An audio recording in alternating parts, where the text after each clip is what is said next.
It's showtime. I said it once, say it once. Right now, I'm printing up a proof of what I did yesterday. May take a minute or two. Doing it wirelessly on my wireless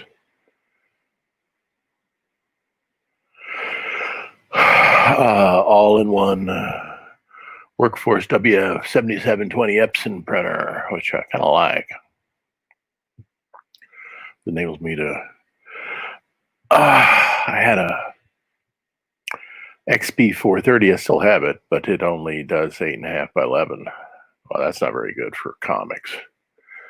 So I was able to find myself this Workforce for a really good price. If I could just get the dang thing to. Come on, guys. Yeah, go for it. Anyway, so there's my logo. Well, it's not my logo, but my opening screen.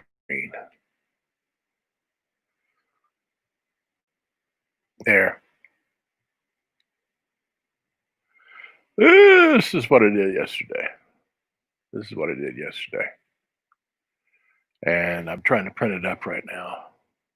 Man, it takes a long time. Of course, it's like 93 megabytes or something like that. So sometimes it takes a while to get the thing processed. Yeah, they're still processing it. Printing started page 1. Yeah, the dialog box, the pop-up box for it off. Make it finish. I'll take a look at it. Anyway, this is what I did yesterday. Blue Boy came out of the foreman shack after being interviewed by the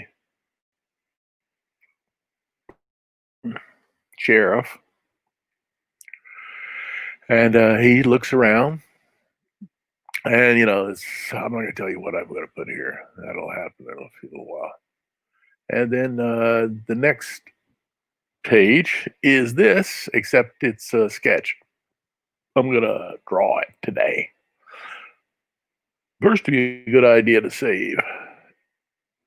Save as. Because right now, this is my righty template.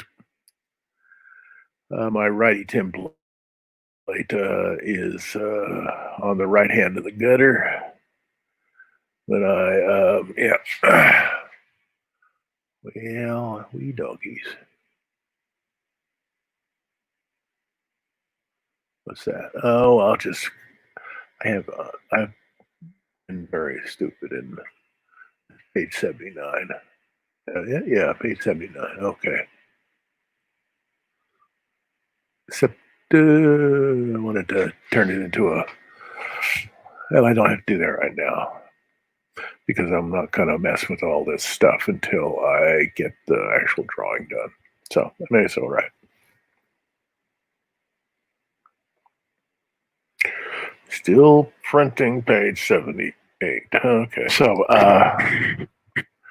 today I decided to have a limited number of places I'm sharing this with. I guess I don't want to overdo it. People get tired of looking at all this stuff, I guess. So let's do it in a limited fashion for a while. So here we have this right here.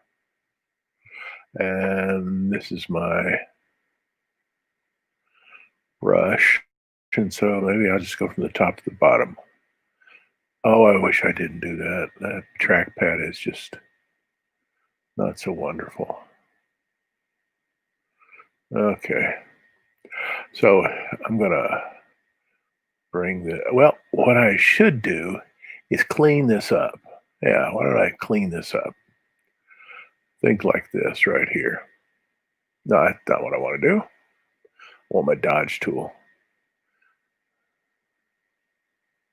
Just clean up little areas like this.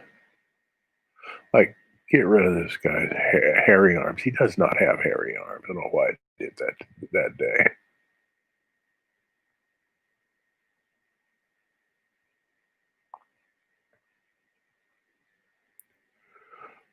Okay,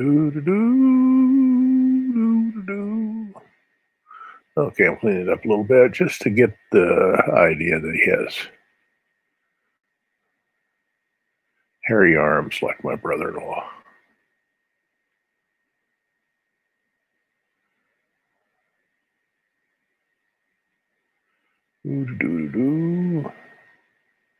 I'm about hairless. I'm like a chihuahua. Dad was hairy. I don't see what the deal was. It's my mom's side of the family. I don't know.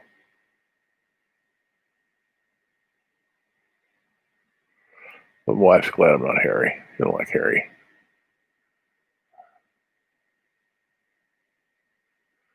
Hairiness.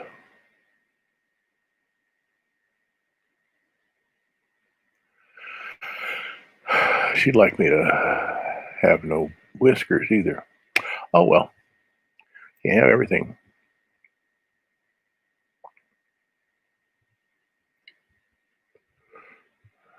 Yeah, you still working on that thing? Come on. Takes forever.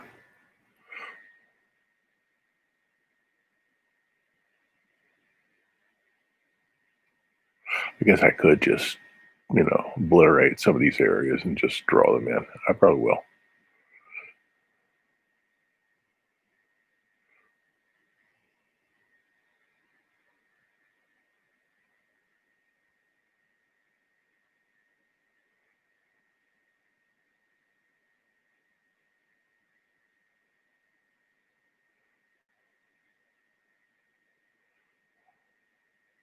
One of the good things about these streaming broadcasts is they keep me on a schedule. I'm the kind of person that will just hem and haw and hem and haw. By the time I get around to doing it, it's late at night and I'm up till like 3 o'clock in the morning working on these things. I just cannot stay up till 3 o'clock in the morning. It's just impossible to stay up till 3 o'clock in the morning. My age, you try to kill yourself. So this has me doing it in the morning when I actually have some energy. Yeah, I think I'll just use the eraser. I've got a white layer beneath it, so can't do any harm. So eraser will be just fine. Might actually be able to get some subtleties in the drawing from just using the eraser, which was one of the things I talked about in my art history class yesterday. Showed Robert Rauschenberg's eraser drawing, the erased Willem de Kooning drawing. It took him a month to do it. He said he used 9 erasers to do it. He had to be real careful because mess it up. But it was a really difficult drawing to erase because it had oil paint on it, and pastel and wax crayons, and the San Francisco Museum of Modern Art. And it was just,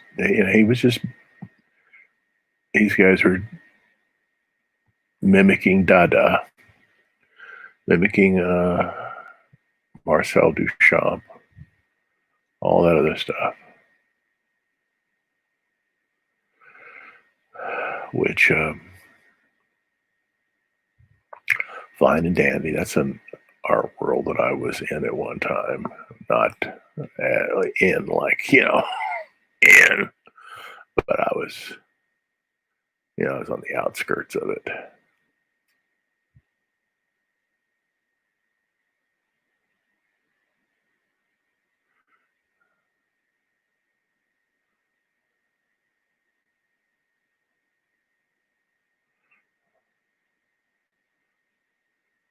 The thing that Dale Luciano lamented in his short mention of me Comics Journal that I'd gone into the fine arts instead of staying in comics. Well, I thought long and hard about that. And I did the right thing by leaving comics at that time because he said I was a major talent. Well, that's something. If let's accept the premise that I was, only on one level, it was not a full package. And since I'm a contrarian, I'm like the Cheyenne warrior who rides backwards on his horse in Little Big Man. I had to learn how to write. I had to learn how to construct a story. And also wanted to get an education. Semi-classical education. It's almost impossible to get a classical education anymore. But, did my best. Is this printer still messing with it? Come on, guys. Give me a break. I'm getting the twirling beach ball on my... Oh, well. I can always do it later. Where am I? What am I doing? Okay. Well...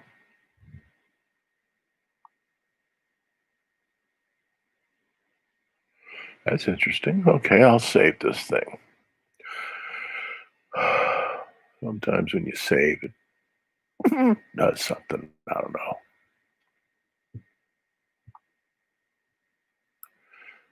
Oh, okay. Sort of like delayed reaction. So what I'll probably do is I've got this is my sketch layer, which I'm taking out parts of it. And then I'll use my fancy watercolor brush to draw in everything else.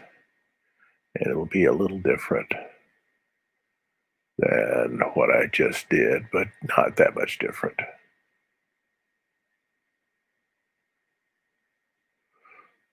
Okay, I gotta get rid of all this. This is all, I'm gonna do that with my Dodge tool.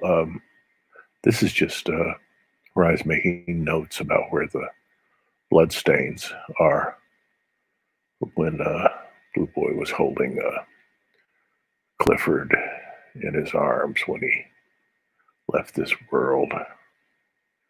And I've already got that all drawn out. I know where they are and not where this is. This is done some time back. Then I gotta color this thing, which shouldn't be too difficult. It's only one panel. And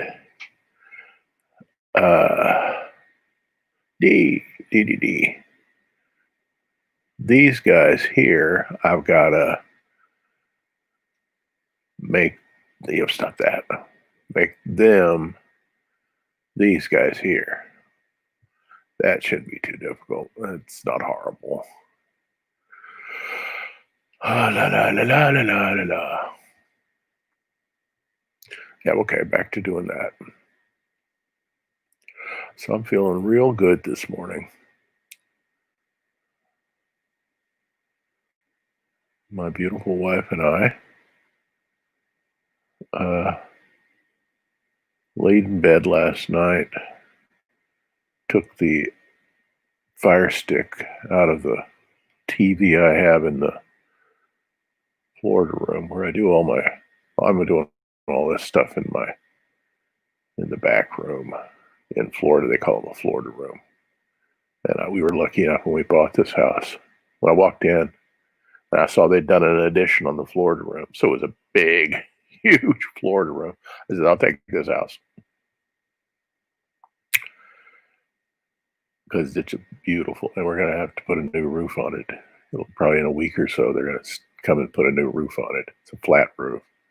They're going to put a new roof on it and new insulation and everything like that. So I'm going to move up to the front room where I have my etching press and be there for whenever it'll take them a couple of weeks, they said, to get it all done because they had a lot of stuff to do.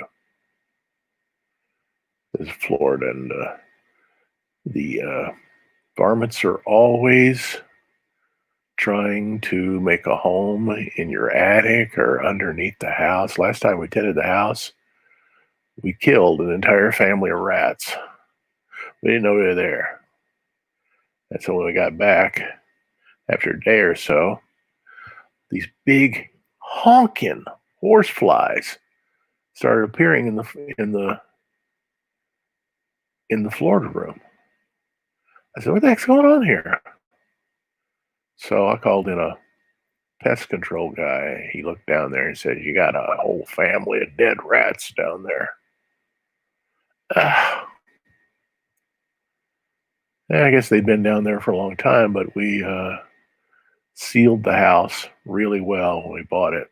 There's nobody can get in. Nothing can get in to the living part of the house. But I guess they can get underneath the house and do what they want to. We once had a possum do that in our first home, right beneath the fireplace. In the area beneath the fireplace, possums started living there. Possums don't have to be dead to smell like they're dead. Possums smell like death itself. It's the worst horrible thing. Dang. And because they're, well, you know, we weren't going to go out there and kill them or anything like that. We hired a pest control place to wonder if um, yeah, I think I can say the word pest control and rats and all that other stuff without YouTube going crazy. Went crazy a few days ago when I said a word that they don't like. You know, Big Brother's watching you guys. I didn't realize the full extent of it, but I do now. Anyway, we weren't about to do anything nefarious to these possums. They never did anything to us. So we had this guy come out and set a trap for them. But he never came back because he got thrown in jail the next night. The night that he did it, he got thrown in jail. I won't mention what he did, but it wasn't nice. So he couldn't do it. So we got, I don't know who we got, but the possums they got trapped in a nice little harmless trap and taken out to a state park where they could live in peace and we could live in peace. Because those things smell like death itself, man. If you ever been around dead animals or something like that, you know what dead animals smell like. These smelled like dead animals and they were alive. No wonder when nobody had, you know, I was back in the 60s. If you're my age, you watch the Beverly Hillbillies. Everybody was watching it. It was the number one show on television. And they would talk about, we're going to have possum tonight. And I thought they were kidding. Man, I come from Arkansas. I know a bunch of these grizzly. Uh, um, I know people like that, but I never really thought that anybody ate possum because uh, possums are just disgusting animals. But I was watching a PBS thing on hill folks, and here are these people skinning and putting possums in the pot, and they were having possum. And I said, "My God, they weren't kidding on the Beverly Hillbillies. People do have possum pie." Uh, I don't even want to look at a possum. Dang, ugly, ugly, ugly animals. I don't want to hurt one. I don't want to hurt nothing. Uh, but I don't want them living underneath my fireplace. Dang, you don't want them anywhere where the smell can come up above into your living area. Oh, it's just horrible. Right there in the living room.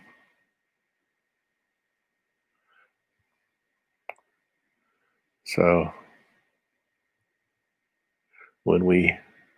next time we tent, we'll probably have the same dadgum problem. I got an old student who's a pest control guy. I may have him come in and do a run through before we next time we tent, which should probably be pretty soon. Notice I'm not talking about art or comics or anything like that. Oh, is this happening? It's doing it. Well, it's at least the data is coming to the printer. Okay. We can be thankful for little things. Okay. We're starting to. I don't know why. Maybe it's, I don't try to understand the quantum world anymore. Now Jiminy Cricket. There. Jiminy Cricket. Okay.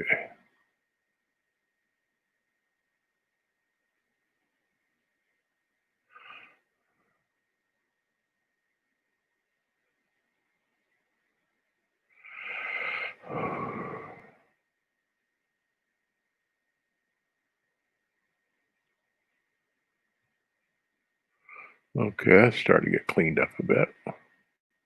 Let's exposure here is a little too high. Yeah, it's just getting rid of the lines. I want to get rid of this whole area here. I would rather do that with line. Something a little more graphic. Or do it with color. I don't want to do it with gray. I got to remember that I have this scan here as a grayscale. Because when you're messing around with it, especially when you do levels and this stuff, when you're doing this stuff here, you'll get color artifacts if you're using CMYK or RGB. Once I do this, I'll start embellishing it. Yeah, it's me. Oh well, don't worry about it.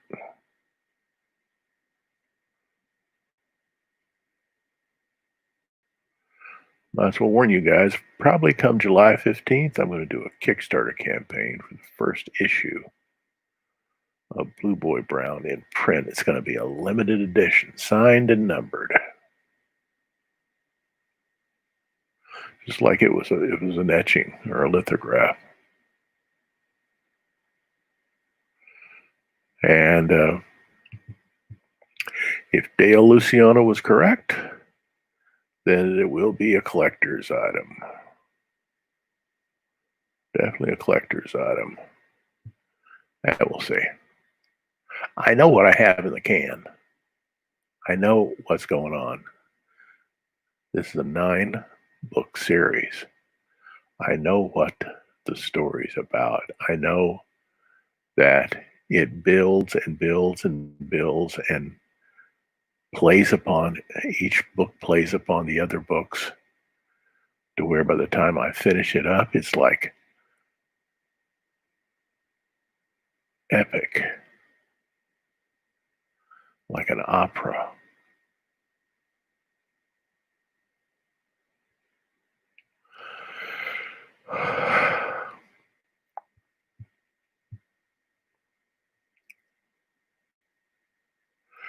A hillbilly opera. Can you imagine such a thing? They tried to do rock operas for years, and then they said that's not a rock opera. That's not a rock opera. Was it Pete Townsend did it with Tommy, which is not Not bad at all.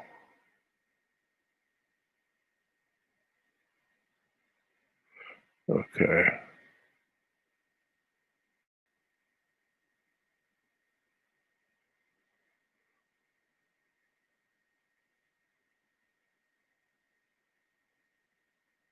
I'd rather just draw this in than to have it as a bunch of scritchy, scratchy stuff because that hand isn't constructed the way hands are. I can fix that though. It's just a sketch. I was just playing around and channeling my Jack Kirby.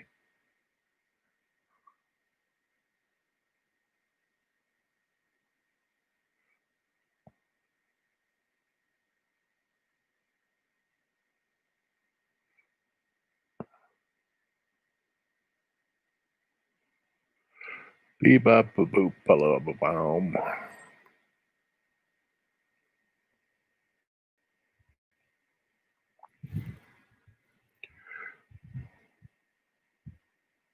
Huh. Okay.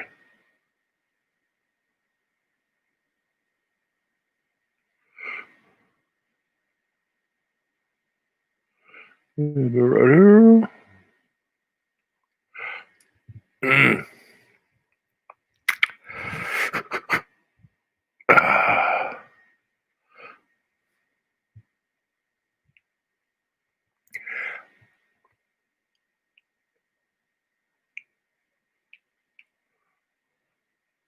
Yeah, I was doing that, and then of course I get distracted by something. It's sort of like the way I draw. When I draw, I'm all over the dadgum place. At least when I'm using the kind of method that I derived from Big Ralph Raphael, when I figured out how he was drawing. I go all over the dadgum place. Just here, there, boom, wow.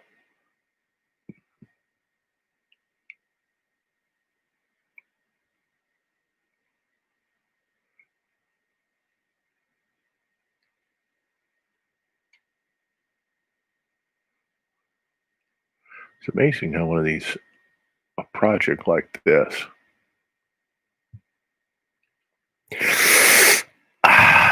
takes over your life. Like, I have an etching press in the front room. I doubt I'll ever get to work on it again. Not the way it was 5 or 6 years ago.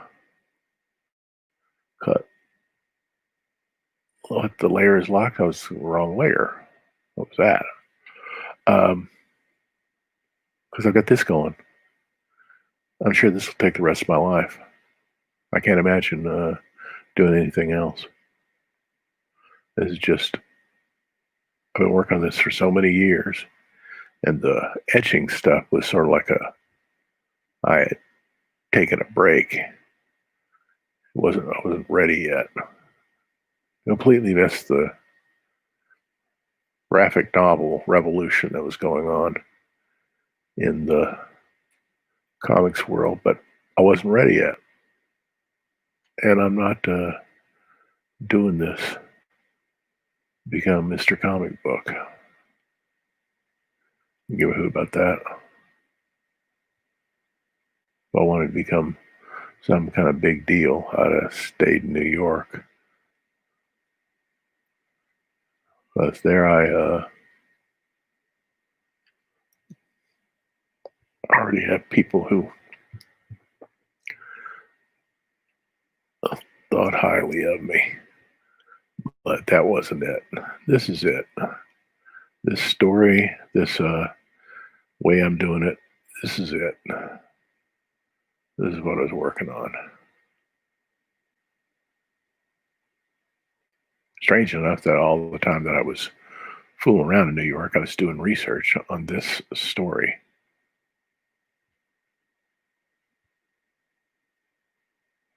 All this, the Mormons have a database, somewhere around Columbus Circle. You can go in there and you can go through microfiches. This is the late 80s, and you can find information on your ancestors. So I got the um, I got census information on a whole lot of people, all the people that are in this story that were like inspirations for them. I got from that. It started fleshing things out, getting hold of cousins who were the offspring of the members of the family that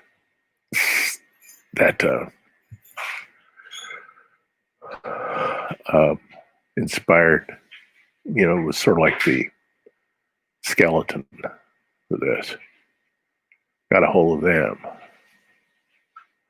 and they filled me on a bunch of stuff. Sent me photographs. Sent me more stuff from the census, things that I hadn't found. Found me the name of a woman. She's one of my great grandmothers, maybe great grandmothers. I don't know if I'll be able to stick her into this. Probably won't be able to.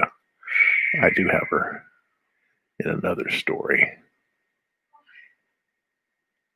She's a story all of herself. Geez.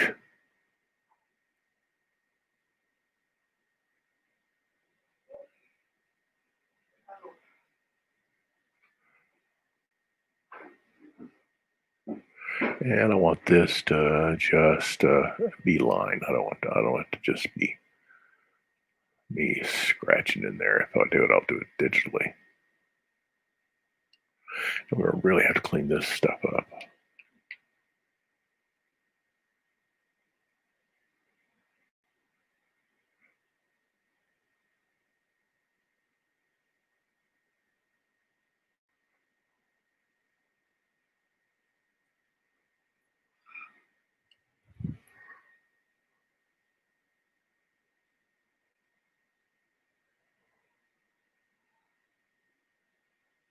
I probably don't want that either.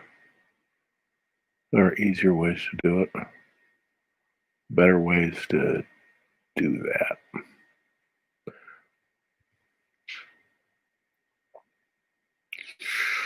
Ooh, la la la la la la la la la.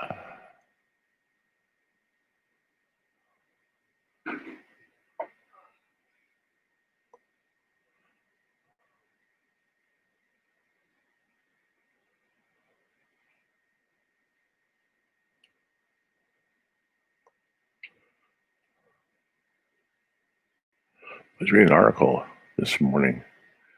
Google is maybe setting themselves up for an antitrust action by the feds. They need to really watch out. But that's not my problem. Kiss food.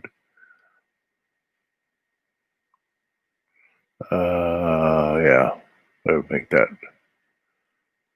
flow a little less flowy. Yep. I didn't do any. Oh, this is it's an eraser. Yeah, I'm erasing. Gee.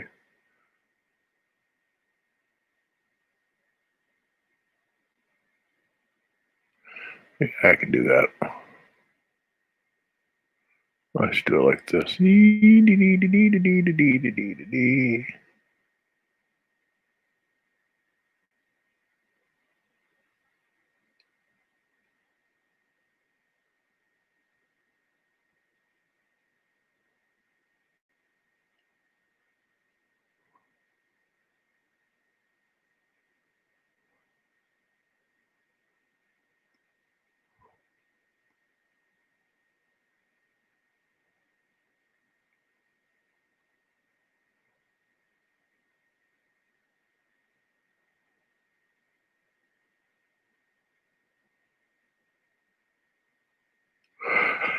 Oh, if you're watching this on either Facebook or YouTube, which is the only two places you can look, you notice down in the old description part, there is a link for blueboybrown.com so you can read the whole book for free before he goes to print, which will be a slightly different version. There'll be some things that I add to it,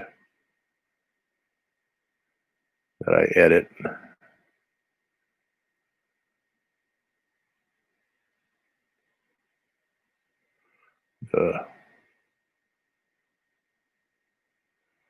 The web version is sort of like my staging area. How do I do this? Then I see how it looks. I can print out digital copies. Of course, I'm trying right now, and what good's it doing me? Still getting the beach ball. Huh. Well, what if let me see, what's preview doing? Huh? Page 78, TIFF. I'm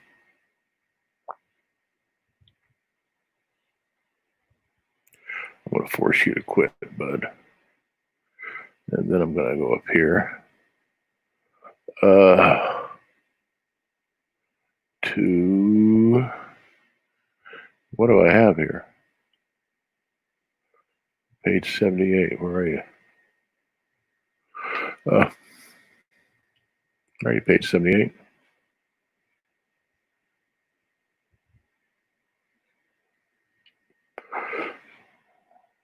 Oh, there it is.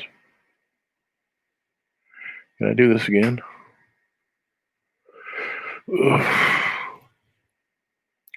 Oh, I'm getting the rolling beach ball.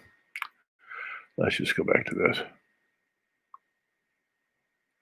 And I should take out parts of this. And this whole area here stinks. That's real sketchy, wetchy. Let's get rid of him.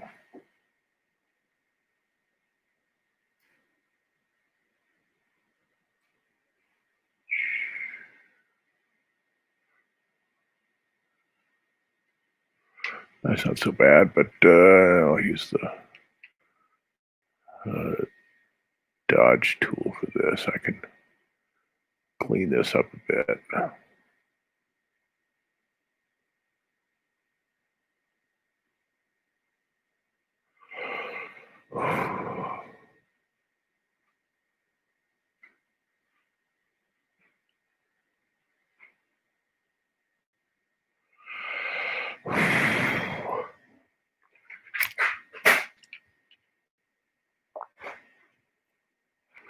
Well,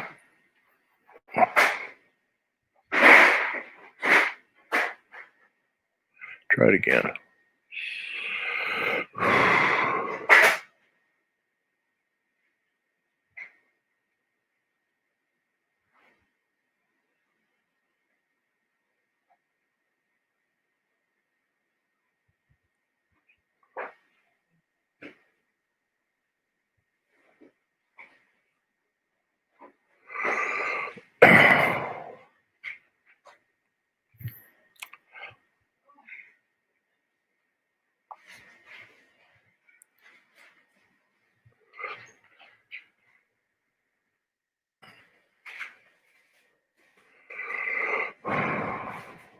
I see if it does this time. Okay. So, try to get rid of some of this visual noise. Yep.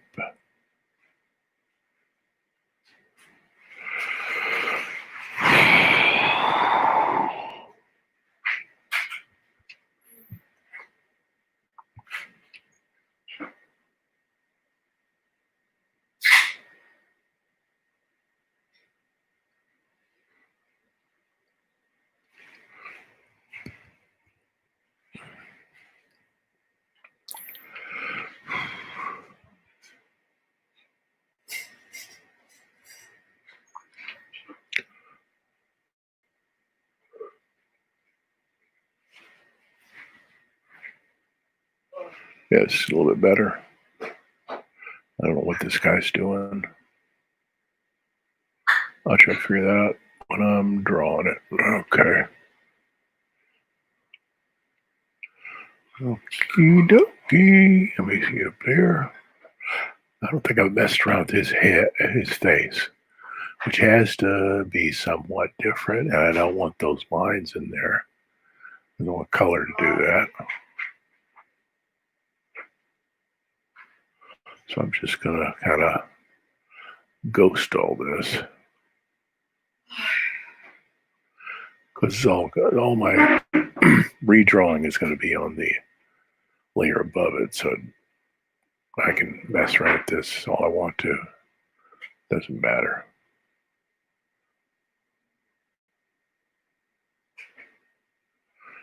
Now, Blue Boy has a bigger nose than that, so I have to mess with that, and I should erase that hat.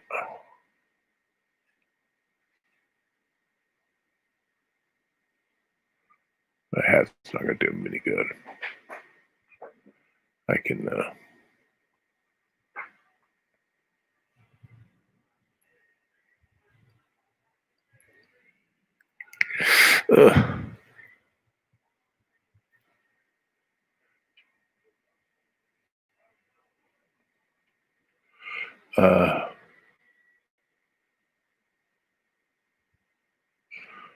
oh, come on. There. It's just the strangest thing.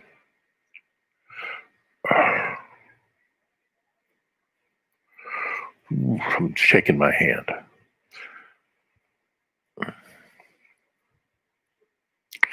When you're diabetic, what happens is that your peripheries don't get the kind of circulation they should, which is why diabetics lose their feet and legs. Those that don't pay attention to their diabetes. Whereas I pay attention to mine. I always keep my blood sugar in check, so, but you're still going to get little problems. And that's just part of being what I am. It's a shame. I got it from my dear old dad. Got it from both sides of the family. Dang. My uncle came back from the Pacific Theater after World War II, full-blown diabetic. Died at the age of 53 over it. It was, he didn't handle it very well either.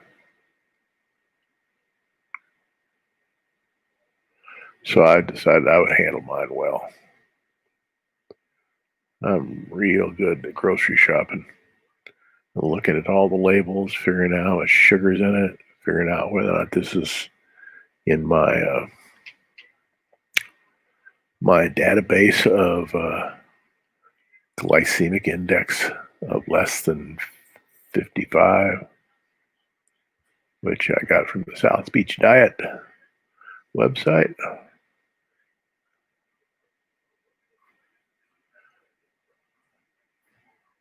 Let me see, I'm going to go on mute for a second.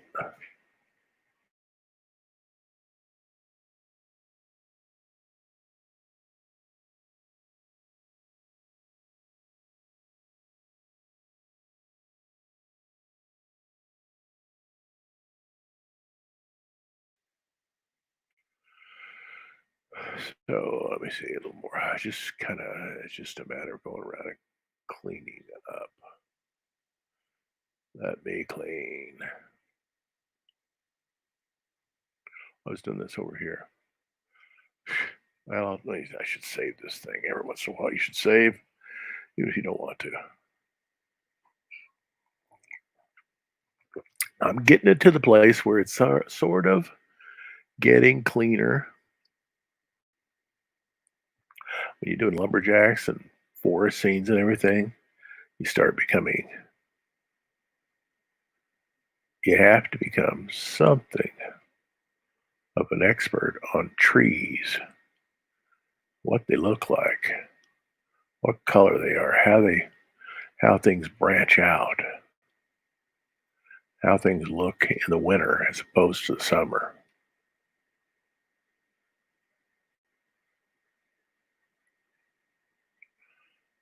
Let me see, you do a lot of observing. I was teaching yesterday and showing a slide of Leonardo's drawing of fetus in the womb. And the explanation, I use a PowerPoint set that's aligned to the textbook. And the authors of the textbook suggested that he did this fetus because the church let him because he was careful, that he could dissect a woman. And I said, look, let me disabuse you of the idea that he's dissecting women and opening them up and looking at their uteruses. This is not a female uterus, not a female human uterus. It has two walls. Cows have two walls. Humans have one. This is a cow's uterus. And the writers of the textbook didn't know that. They thought he had been given permission by the church to dissect humans and look at their fetuses that were, I don't know what's going on. They're stillborn and everything. That's a fully developed baby. I'm not sure how he got that drawing, but you don't need to dissect anyone to see babies.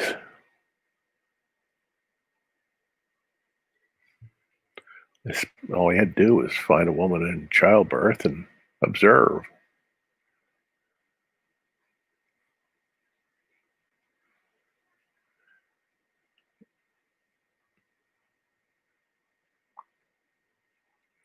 So I had to inform them that Leonardo was not dissecting women, and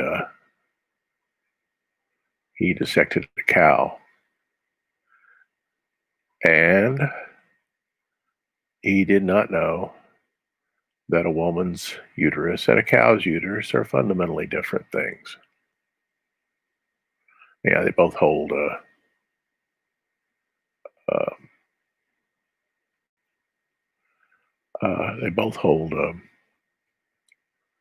their offspring, but I would surmise that a cow has to have two walls because a calf probably has a little more kicking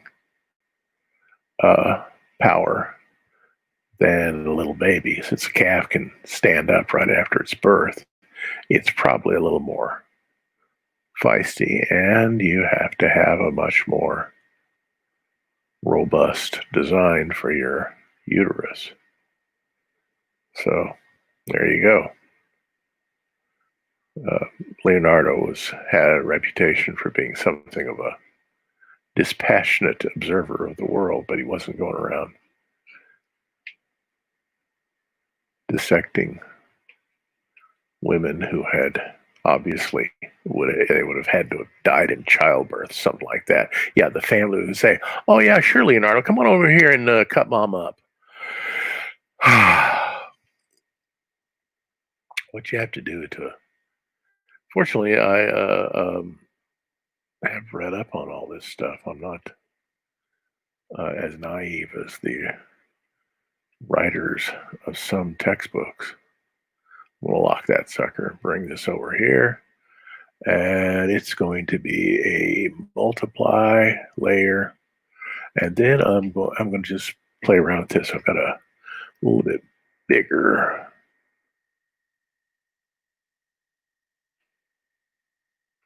Okay. So you see, Blue Boy's a little bit sad here.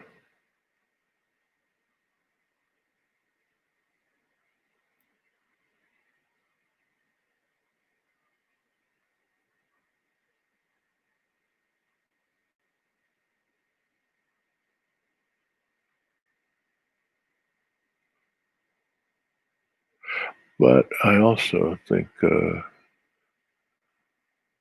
I'm gonna sketch all this. Probably do a real bad job at the beginning. Yeah, yeah. Oh, thank God for undo.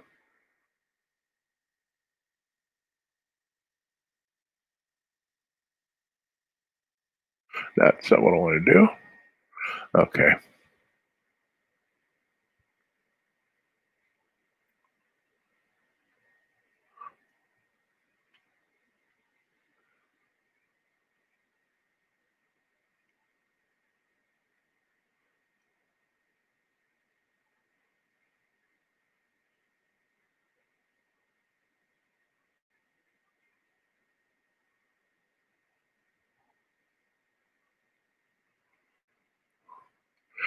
Maybe I should get rid of that.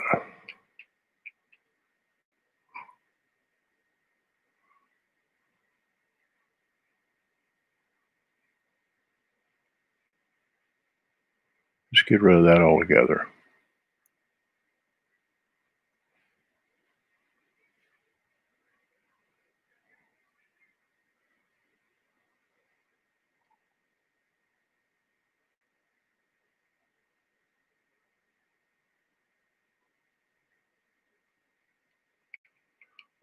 Just go over here and erase the dang thing.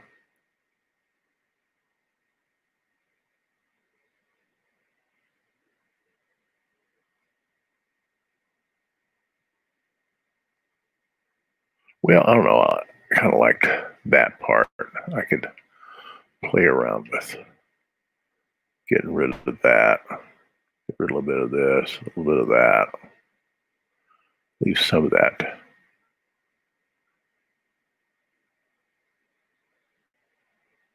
Leave some of that.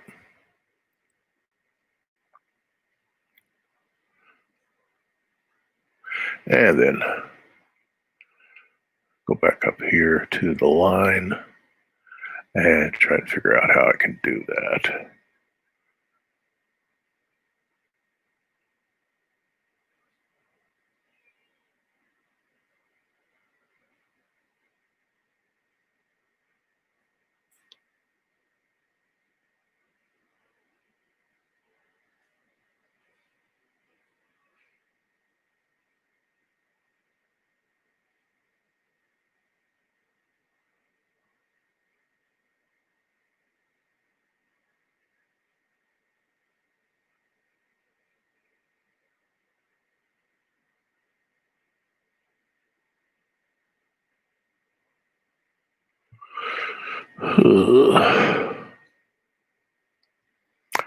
Yeah, let's get rid of that right there. Yeah, like that. Doing this a real soft watercolor brush.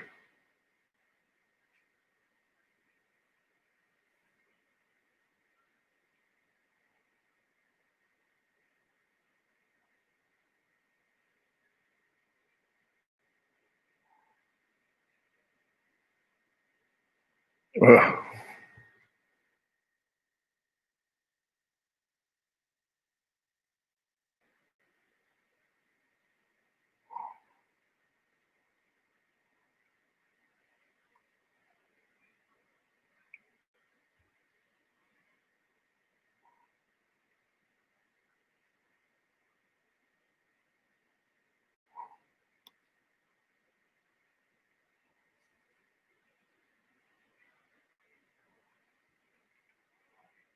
Okay.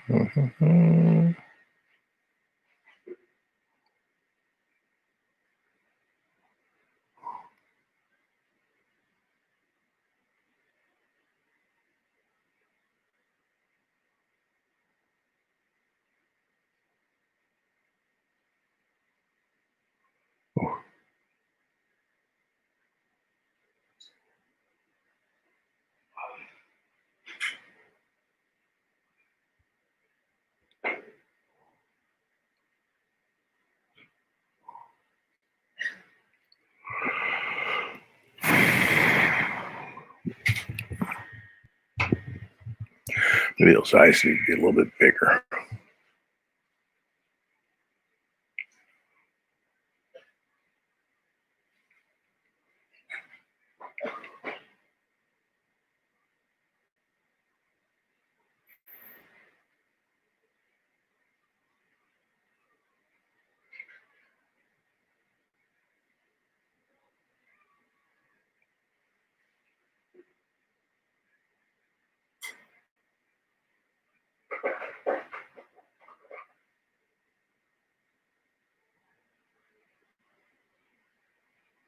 Yeah, it's a little better.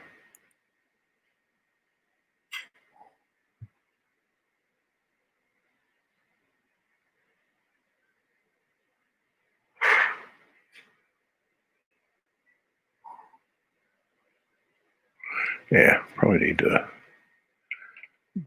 do a little surgery on this too.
Ah.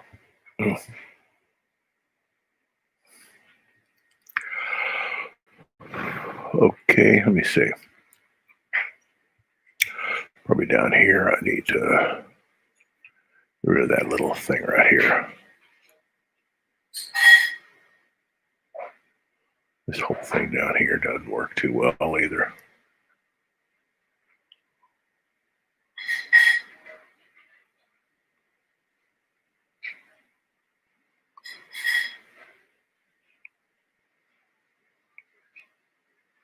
Yeah.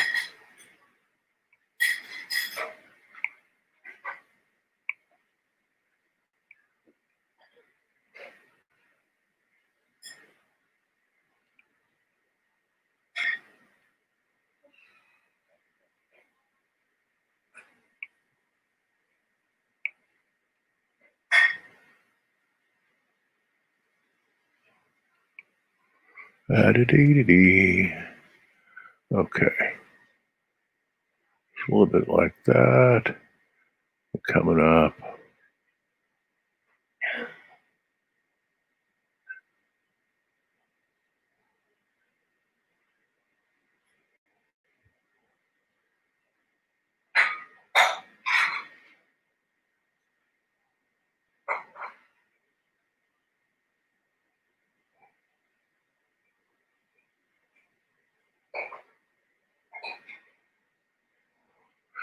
I gotta get rid of that.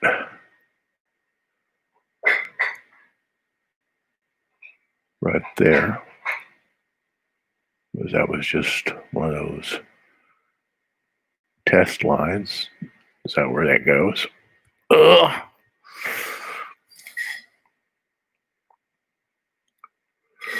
Okay.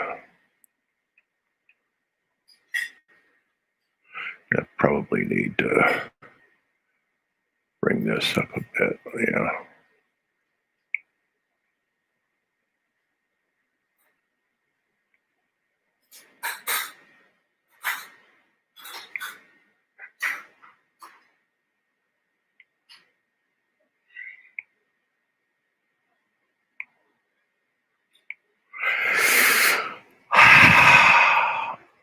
Hmm.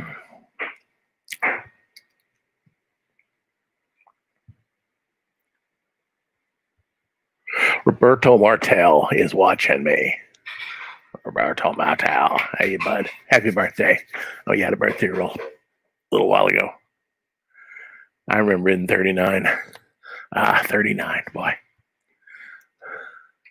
think that was the year, let me see, 1990. Yeah, it's the year of Lourdes. That's the year that I discovered Lourdes. Let me see, 1990.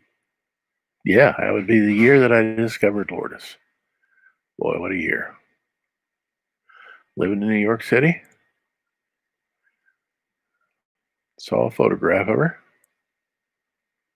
Said this is interesting. Wrote her a letter. Started having conversations with her over the phone. And abandoned New York City. This is a better deal.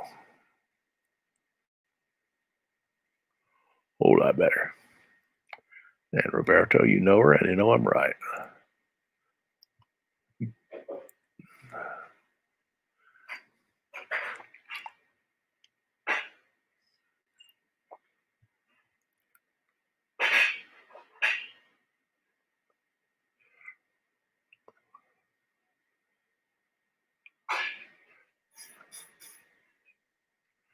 Okay, a little bit of that, a little bit of this, a little bit of that. Ow. Eventually I'll collapse that layer onto the sketch layer. And Lord knows it'll be a kind of a quirky drawing. These ones that I do from scratch usually are. One where Clifford was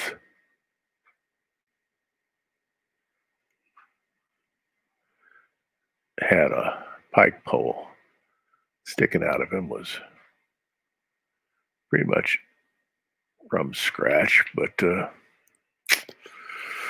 oh boy. Okay. Bring that over there. Okay, like that. That curve is better.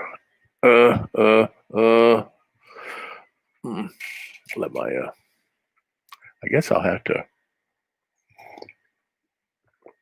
print this thing later because it's still processing. I'm going to cancel that.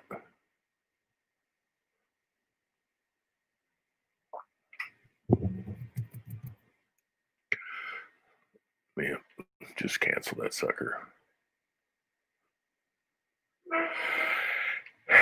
And yeah,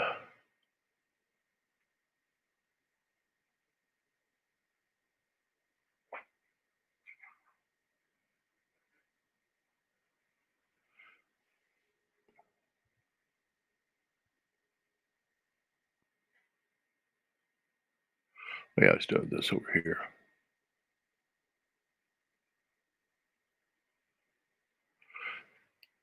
So this has to be cleaned up.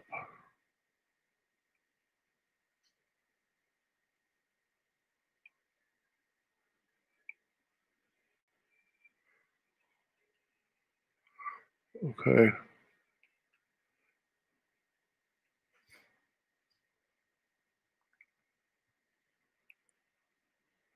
And a little bit of this here. And I wonder if I should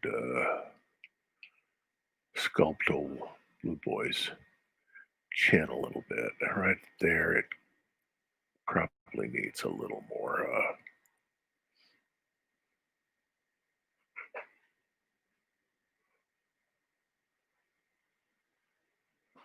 Yeah, needs a little more going on with it. Yeah.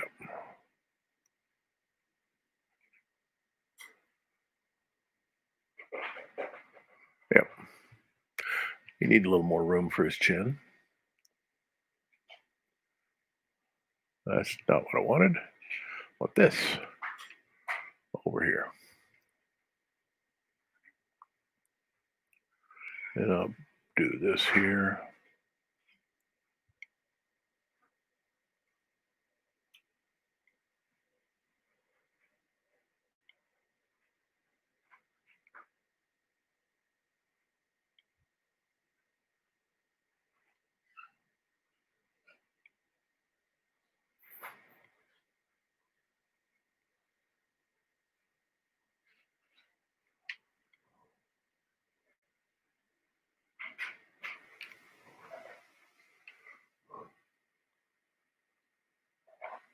kind of like these little artifacts that are left over from the sketch.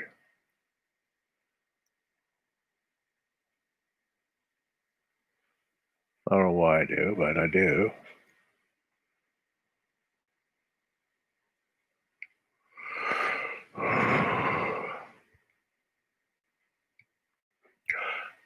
Probably bring this over like that.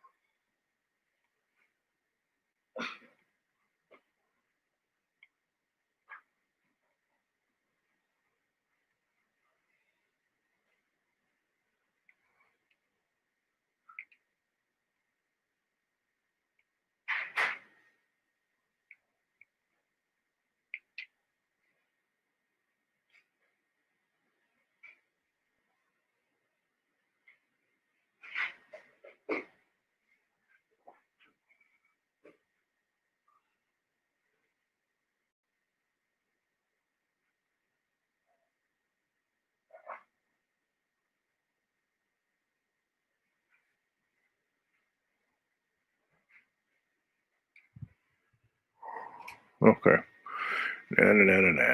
Okay, let me see. Bring my old hand tool down here.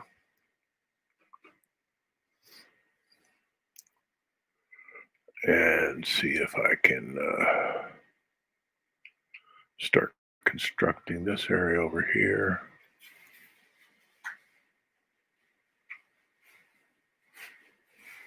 All of these lines here are more like ink brush lines.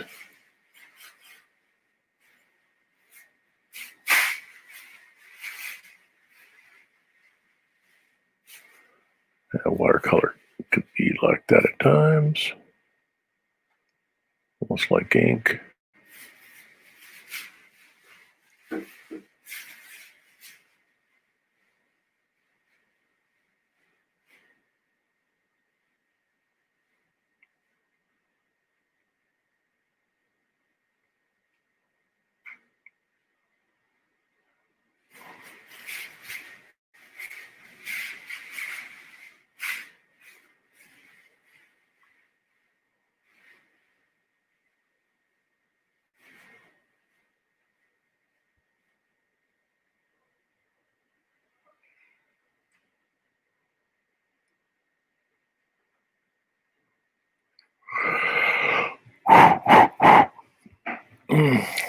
What if this is going to take a couple of days? It might.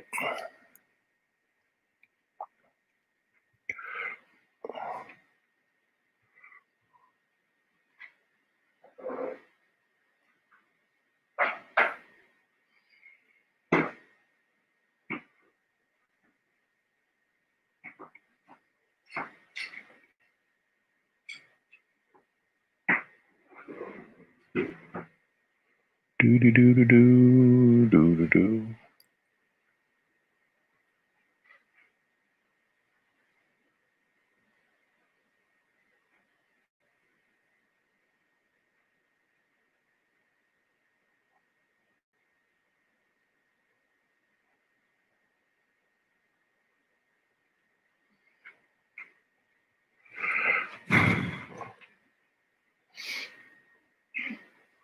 Better set up what that shirt's doing. Remember, it was a little bit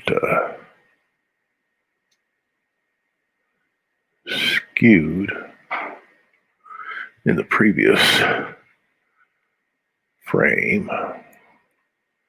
Probably should clean up that right there.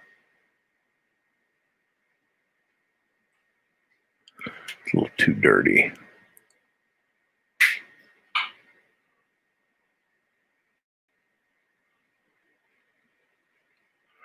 La la la la la.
Okie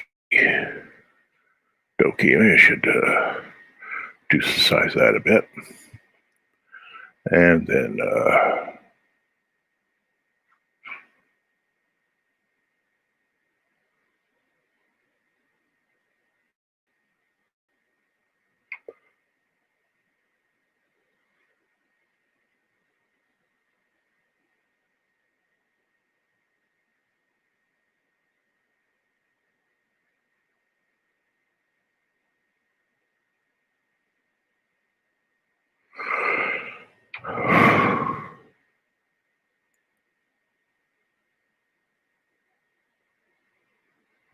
I'm going to have to eventually rebuild that hand.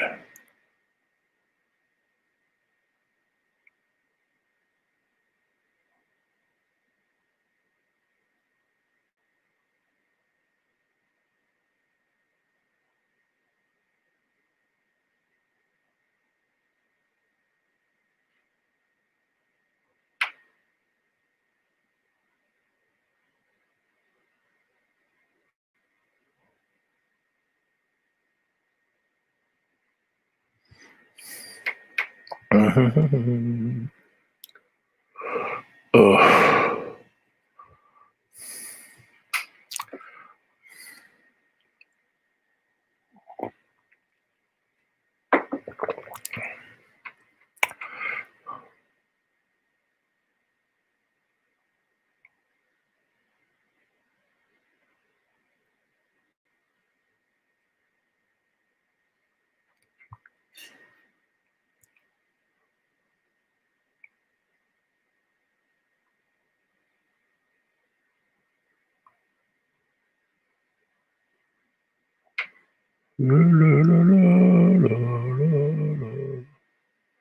I think I'm going to have to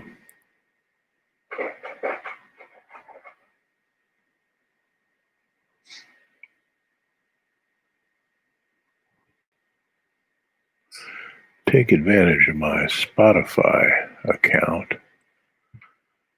and listen to some. Was it Peter Gerard, something like that? Peter Giraldo, or something like that.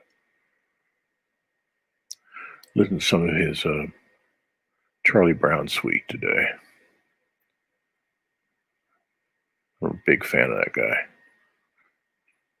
He's sort of like in the Dave Brubeck style tradition. He's really, really good.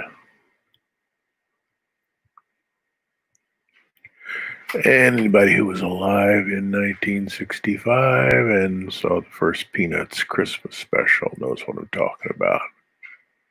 Just superb stuff.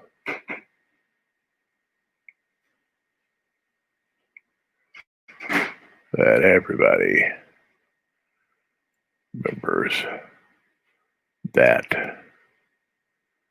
Christmas special and how outrageously good the music was.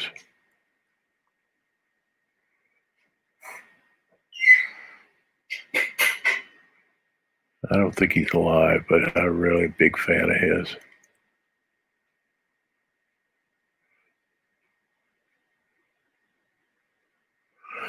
Not unusual for me to spend an entire afternoon just buying his stuff and playing it.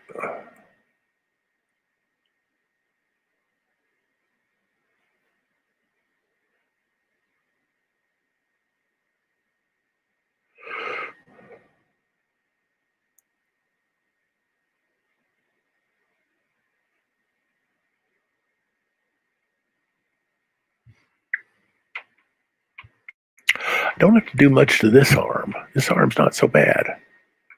This one, though, is got little problems. So bring it down here. Get rid of that right there.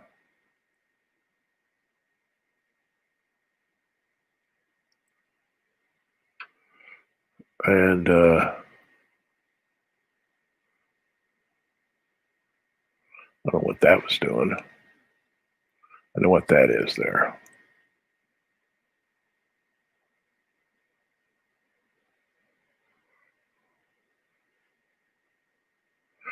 Better enlarge that eraser brush.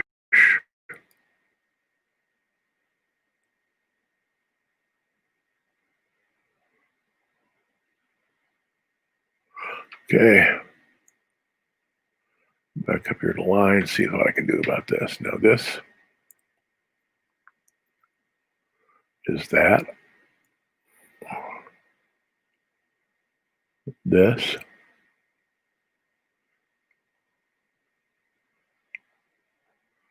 And then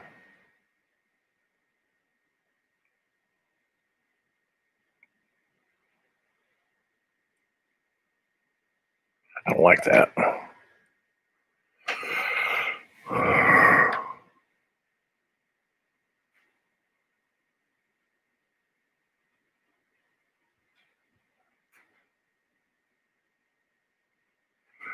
Be this coming down like that.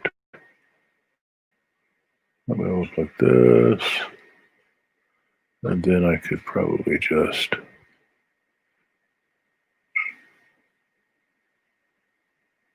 let's see what I can do there. That doesn't look good either.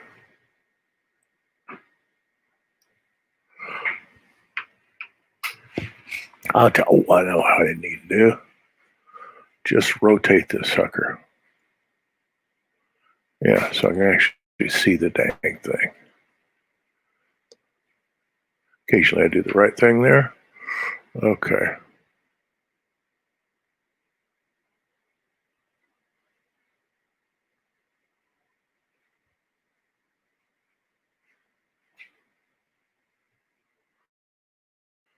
Well, and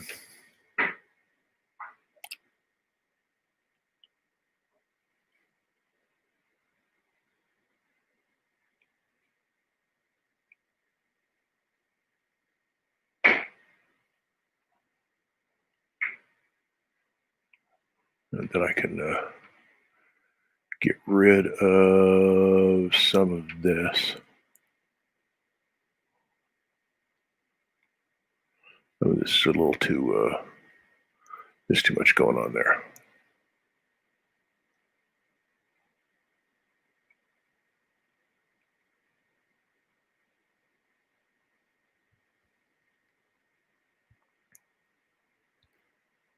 And probably some of this too. Lines are a little too dirty.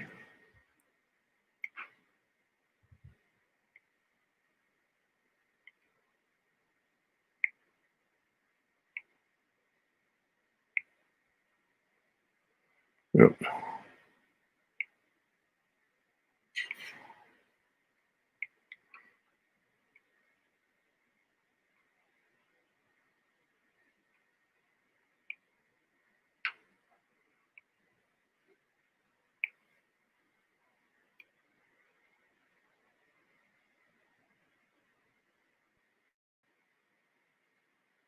Oh, what's that?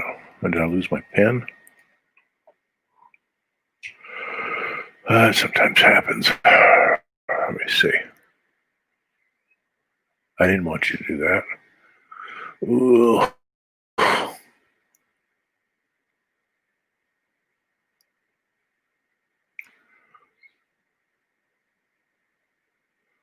Okay. Okay.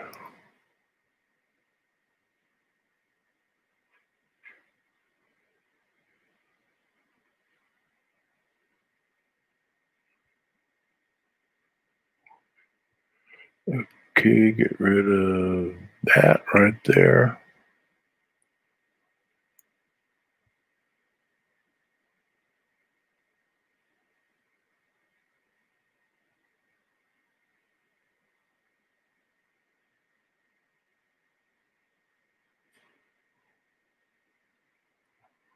Okay, it's looking like a kind of a quirky hand, but I like quirky hands.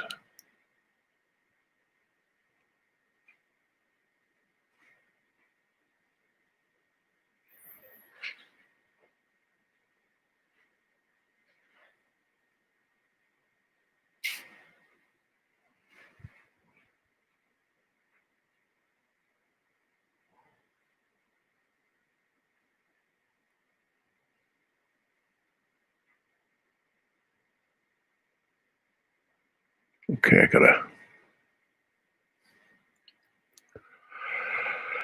I have to clean up that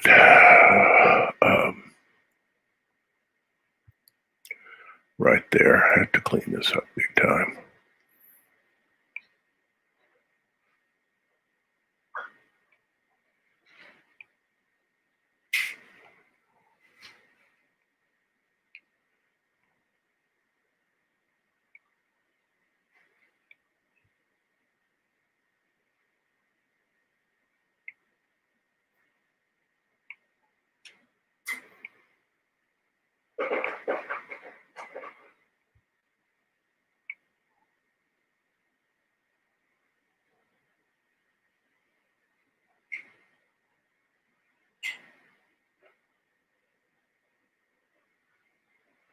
And I'm doing it in the sketch line. Oh, well, it's okay. I'm going to collapse these all eventually anyway.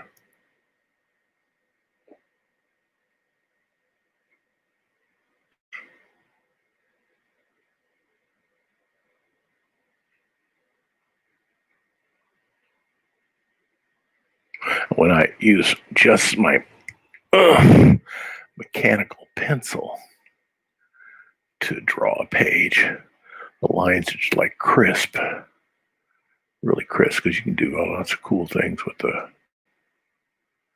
mechanical pencil that you just cannot do with a digital tablet. You might be able to do it with like a digital display tablet like Wacom makes. But I said before, I can't go that way because research has shown that it does damage to your retinas. The light that emits from a display tablet is not good for you. And I'm too old to mess with that crap. I get a problem going on with my eyes. There's no way back. Not my age. So I have to be real careful and not do that. So let's turn this around.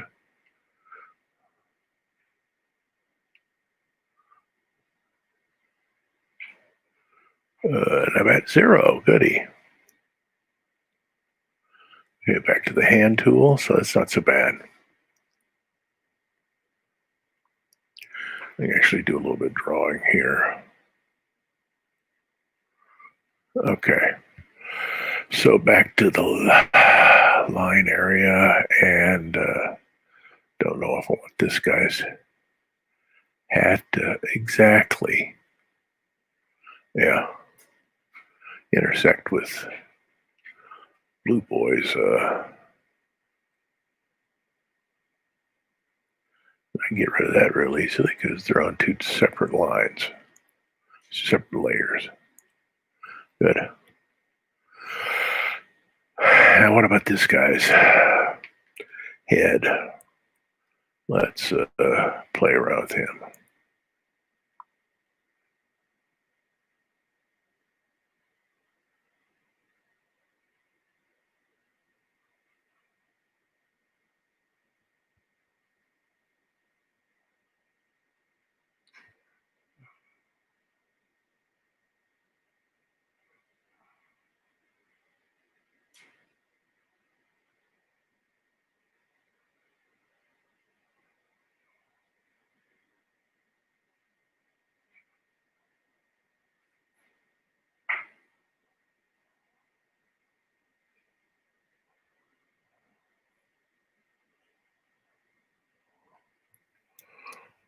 So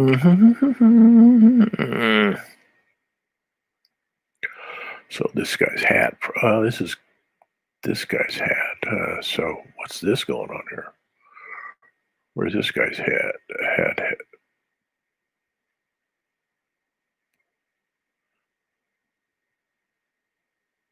I like that.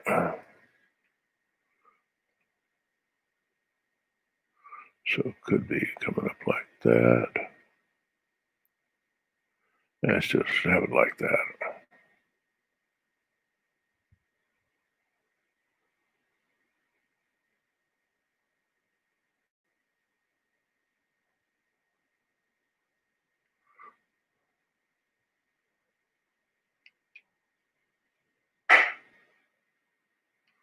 Okay.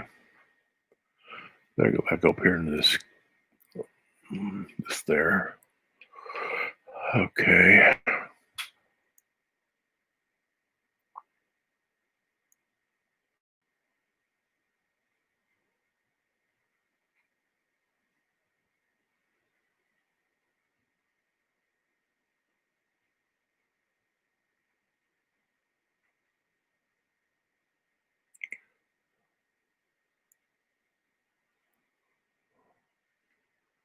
I may want to do that.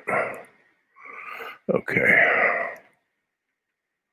So we got this guy's collar right here.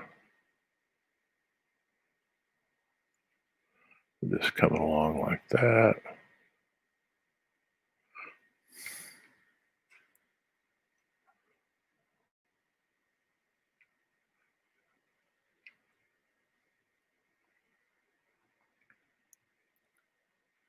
And let's give a little bit of a oomph to that head.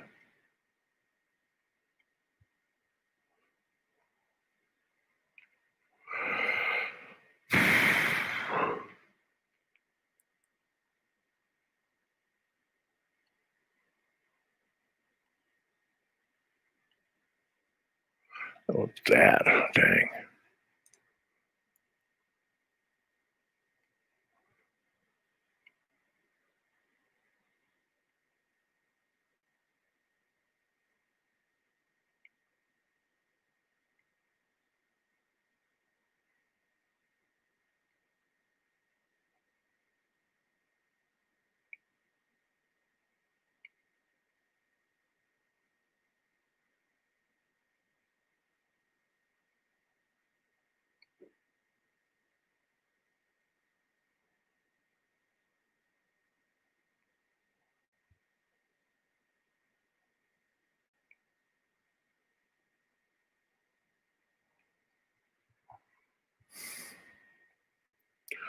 Oh, do do do do.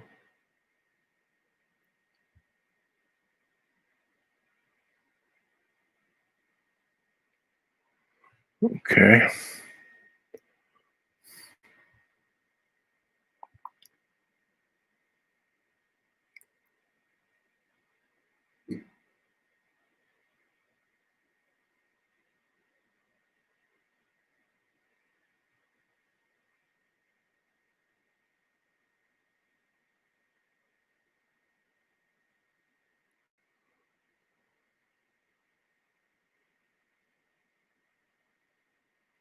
If you're one of my Patreon supporters, especially the VIP guys, I sent off your monthly original art drawings yesterday.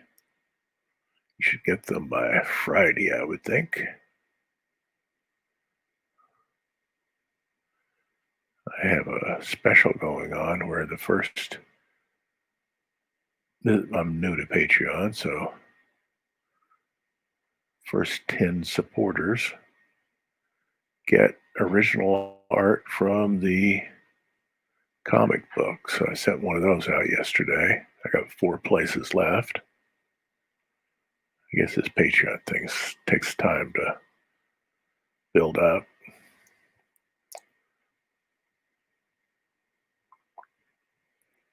So I sent 2 of those out yesterday, and I still got 3 out. 2 to VIP supporters, and 1 to a new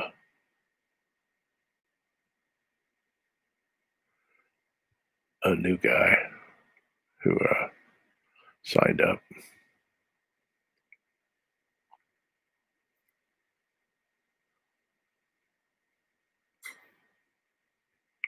And the post offices are so weird these days. It's like just to get into the post office, it's like you almost have to have a visa.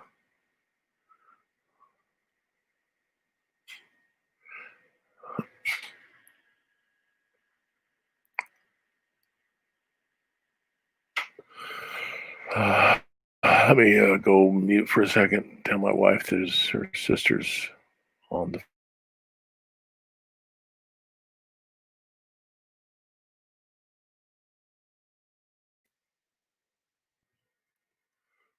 Okay. Well, where am I? I'm drawing, guys. Let me save this thing again.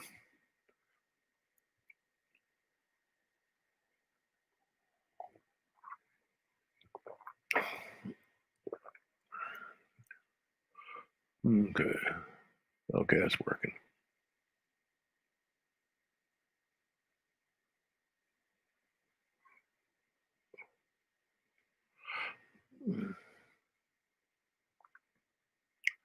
Why don't I get rid of that, what seems to be a chair? Because these guys aren't sitting on chairs. There's nothing supporting them. They're on benches and stuff like that.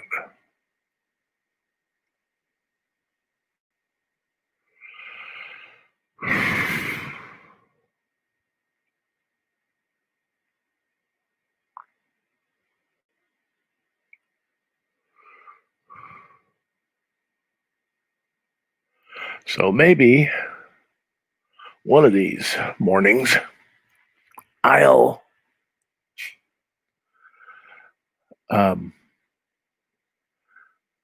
do a background for my Kickstarter animation right here on my live stream. I think it's going to have one or several layers so that I can place my characters between the foreground and the background, put them in the middle ground, and have the foreground objects overlapping them as the person walks or runs along,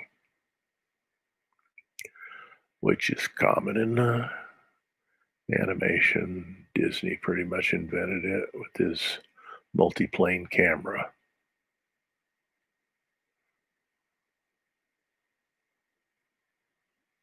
You can do it a whole lot easier in Photoshop and After Effects. Yeah, a whole lot easier than how they did it. You don't have to have a huge production. All you need is a little bit of Adobe Magic. Okay. Go back here to line.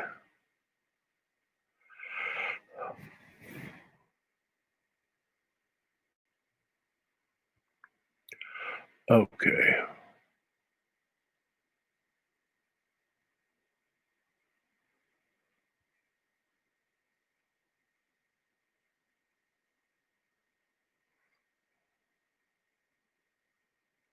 That was a bad line. I wonder if I should just turn this thing again. Though you can't really see that well. When you turn these things, it's really best if you have it's actually for people who are inking.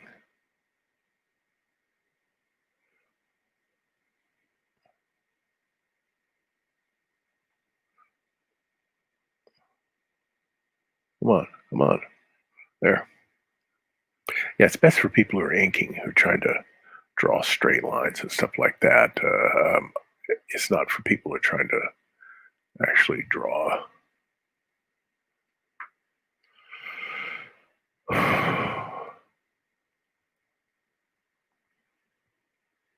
There. 0. Um,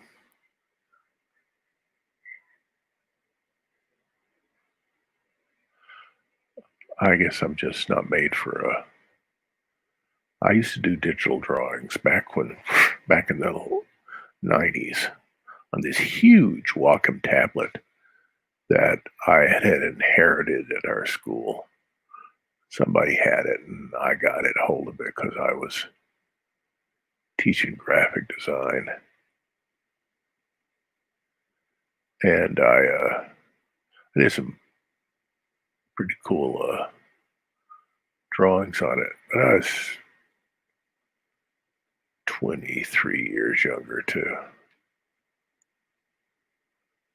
So that's why I'm sticking with the analog world when it comes to most of the originals on this.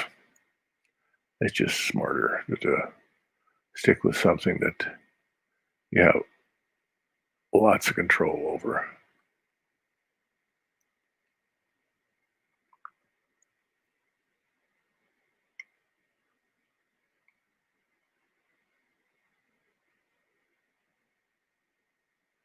I can do little strokes like this, but long strokes are real difficult to do.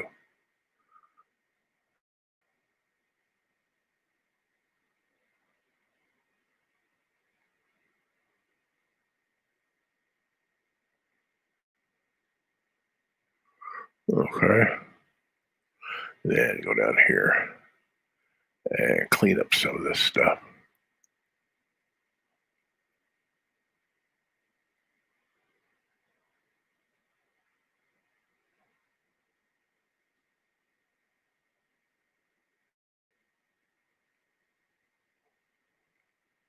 I better just use the old eraser.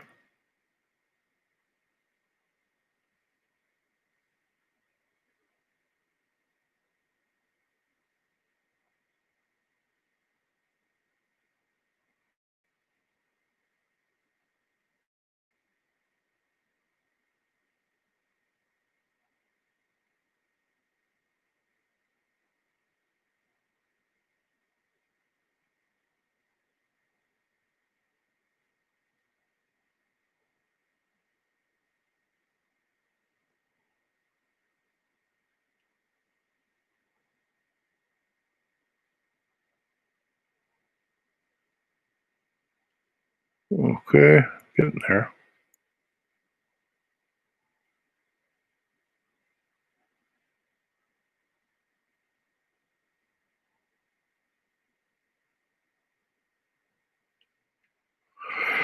Okay, now work on that a little bit.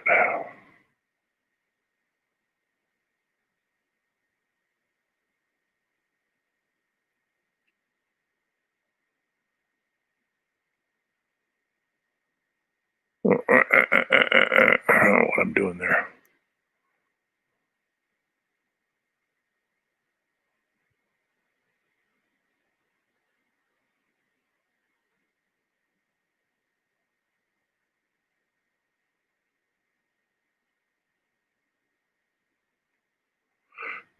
That's probably a little too goofy. Ah, step forward.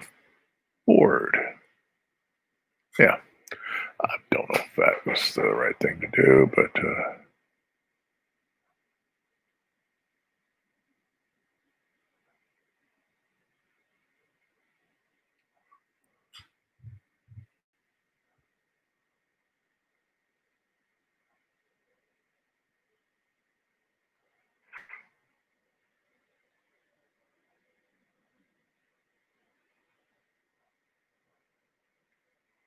okay, let me see if I can fix this guy's arm a little bit so it's not so.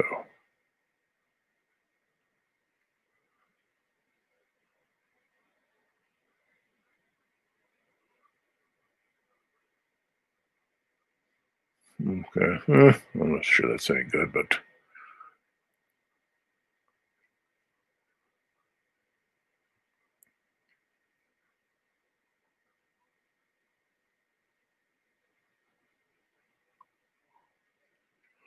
best I can do, I guess.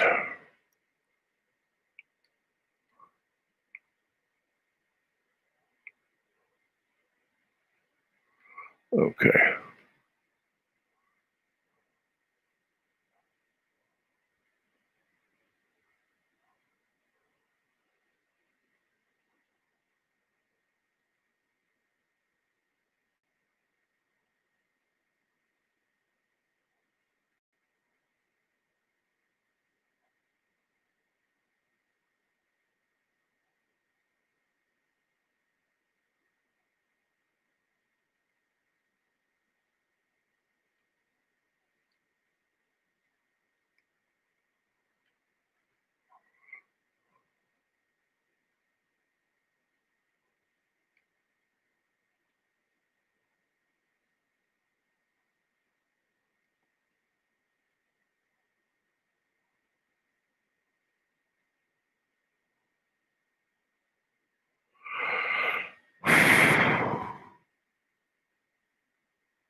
See if I can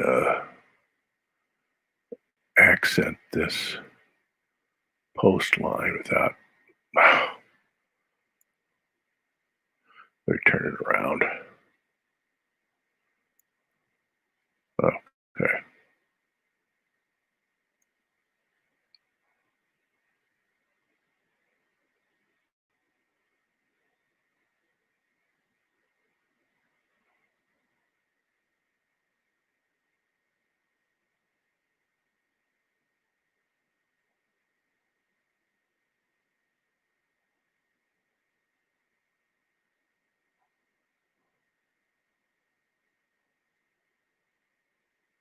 Try to make these look like they're defects in the wood instead of defects in my drawing.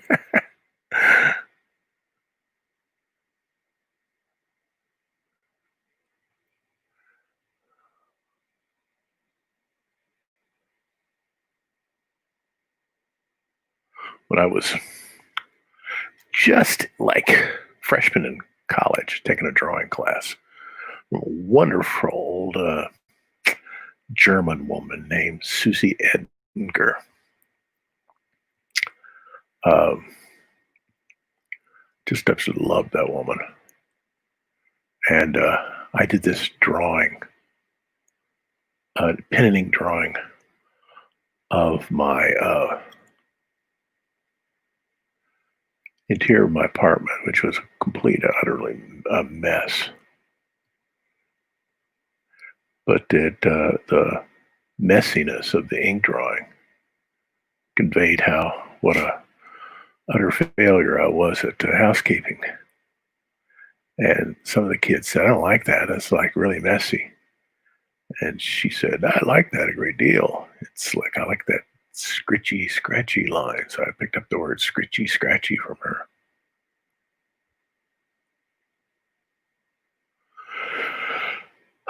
Okay, I'll just bring this back, take a look at it. Okay, starting to get there.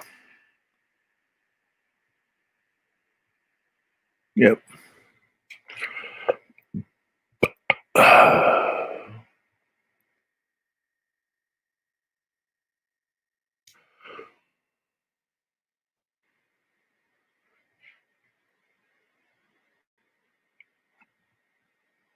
So now I'm going to have to go around and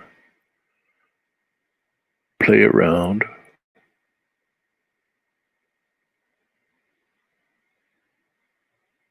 the different parts of the figure.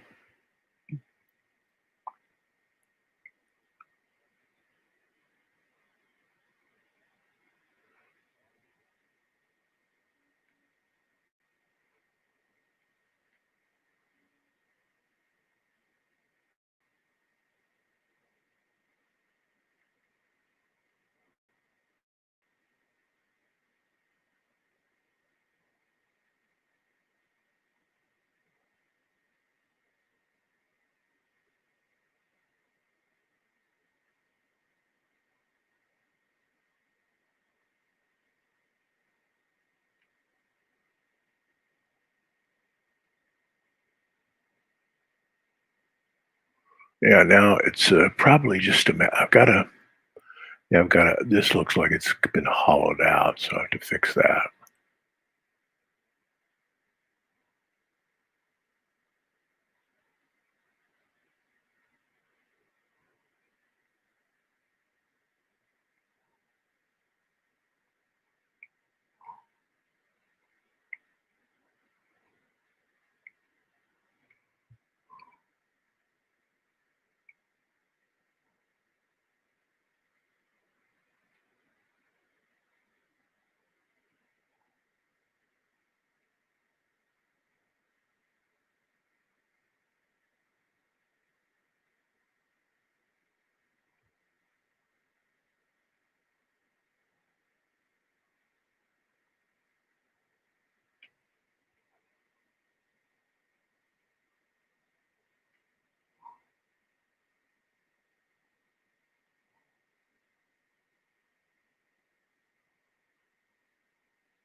Okay.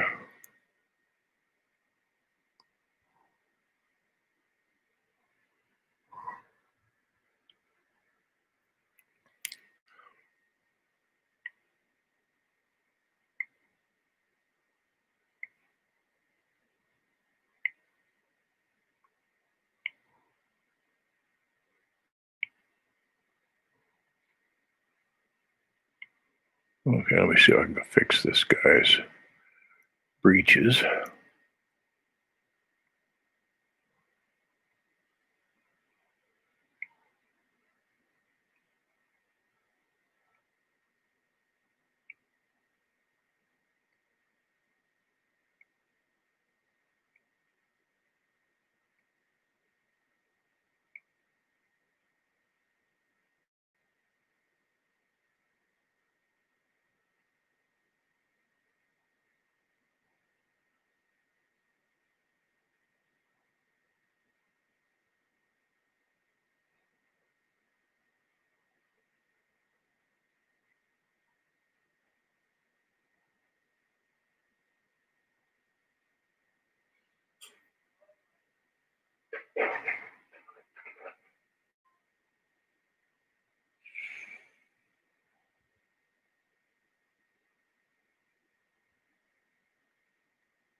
Okay.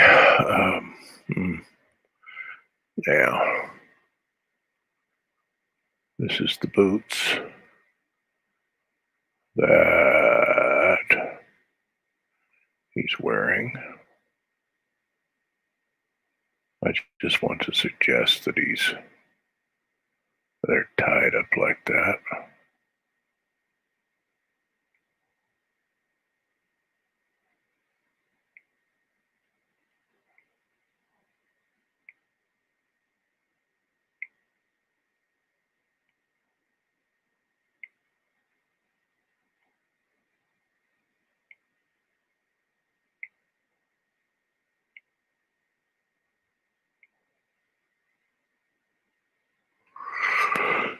That's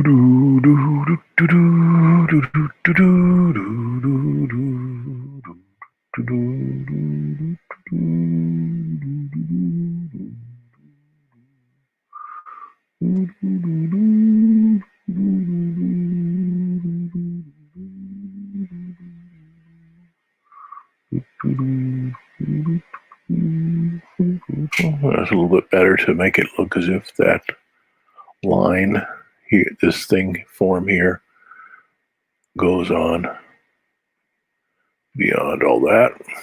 And now I need to kind of play around with this.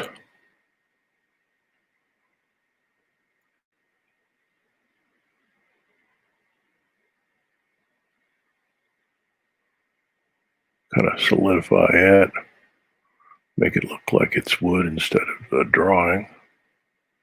Well, maybe at least a drawing of wood.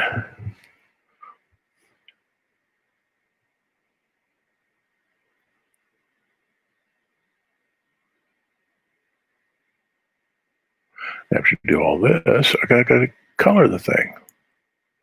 It's going to take a while to do that, but I'm a week ahead. I'm not skirting a deadline.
Got to make sure these lines don't create a boring rhythm.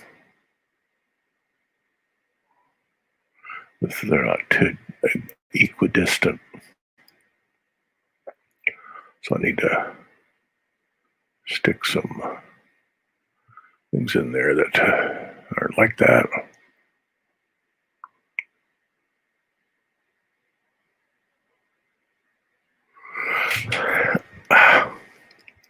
What do I got here?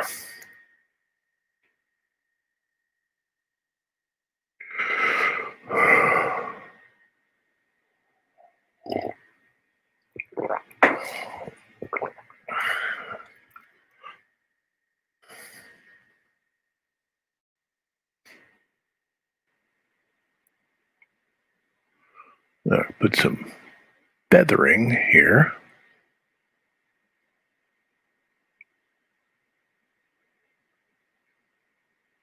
Kind of accentuate old Blue Boy's muscles.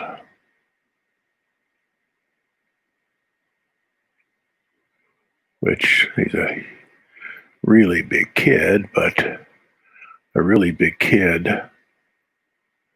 clearing brush and lifting logs and throwing things all over the place. Well, he gets the Schwarzenegger treatment without the steroids.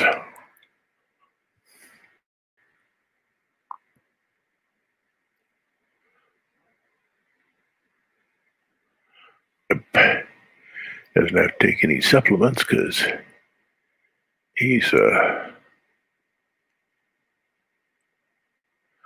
naturally big kid.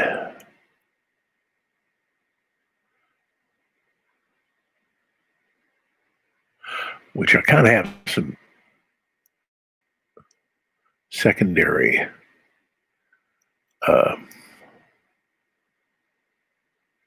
experience with, not in this body, not my body, but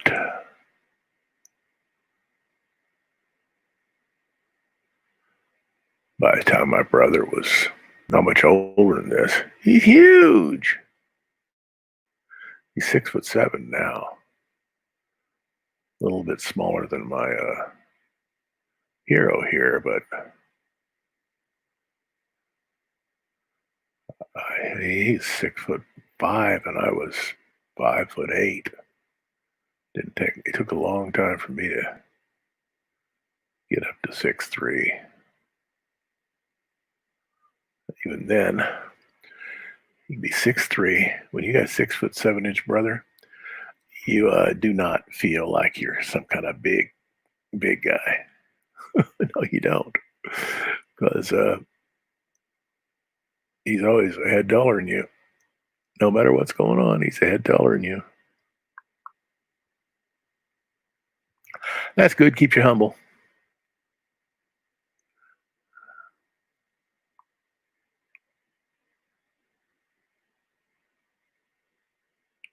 You don't think of yourself as some kind of man mountain or anything like that. Not a 6'3". 6'3" is, just at the very edge of being tall. At least in my family. Nobody in my family for several generations has been less than 6 feet or 6'1".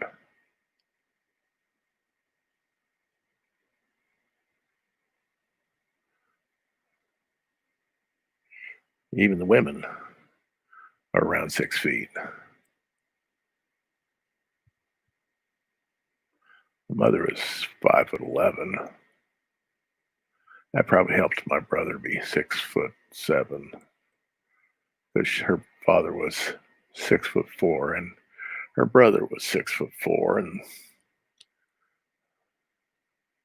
then on my father's side we had this granduncle who was a behemoth. Oh, that's like a perfect storm. Do do do do do do do.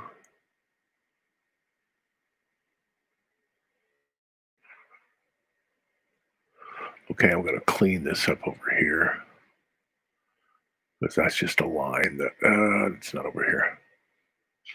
I'm having a good time today.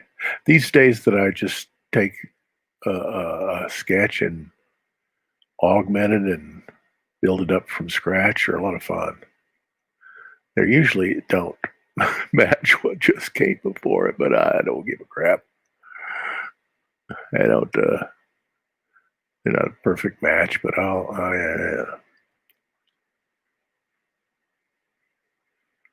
won't be that bad.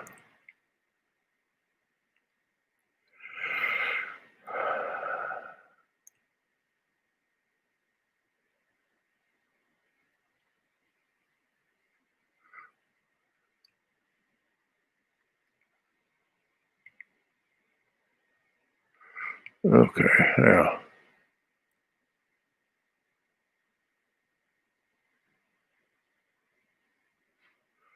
Well, I haven't run afoul of Google in the last day or so after getting my video removed. They put it back up once I explained to them that their artificial intelligence doesn't understand context.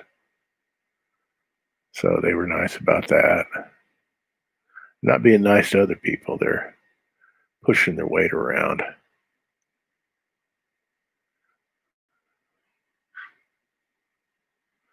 But, that's what antitrust lawsuits are all about.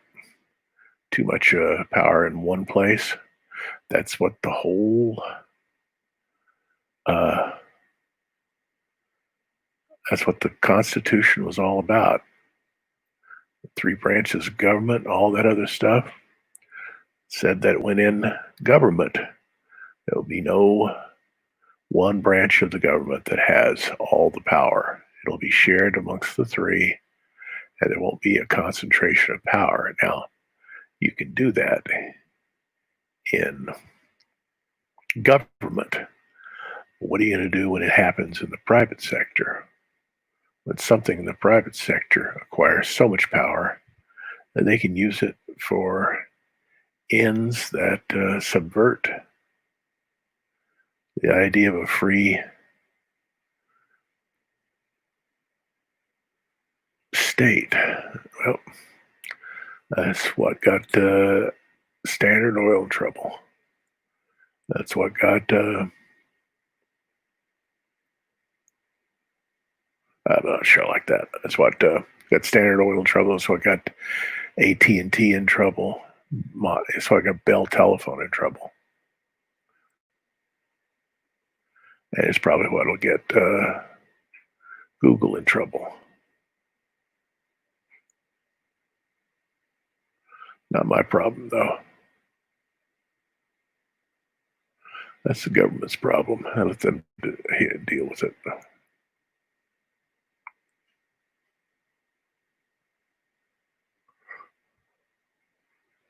I'm just playing around back here to. Okay, now I gotta mess with this guy's. This is like looks like he's got elephantitis. So up here in my, what was that? Oh, okay. Scary. Here.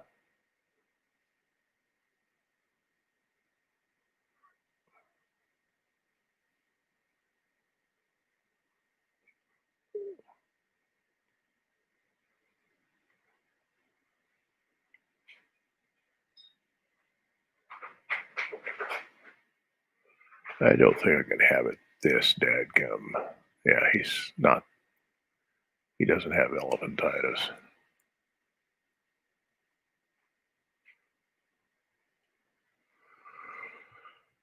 So we go down here and we clean up.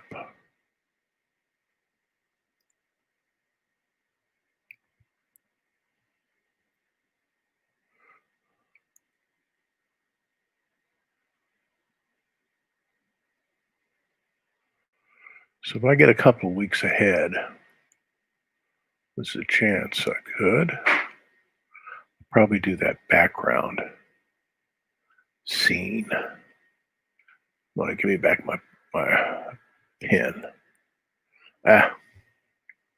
Okay.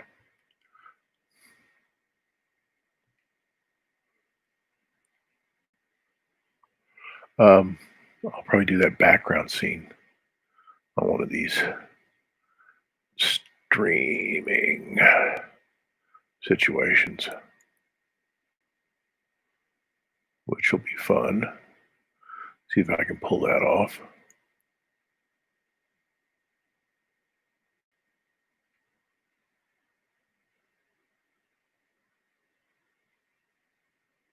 Fortunately, I did a bunch of animation back in the 90s. Nothing that you would have remembered. All silly stuff. Animated GIFs and stuff like that. That had a whole website full of animated GIFs that actually was well placed on Google. Then I gave it up. I was just, at one time I just said, look, this whole art thing's not going to work out for me. Just teach and everything. And then, of course, you get back into it. But I gave up the website full of these animated stuff and flash animations and interactive little scenes and everything. And some people probably connect to organized crime. Who the heck if I know? Got it and had it for like 9 years. And then I found it. I guess they realized that this was not going to work out for them with this little website. So they let it go. I found it open and I got it back. So it's not a functioning website anymore. It's just all the stuff I did back in the late 90s and early 2000s. I understand a little bit about animation. Enough so I can do this Kickstarter vid.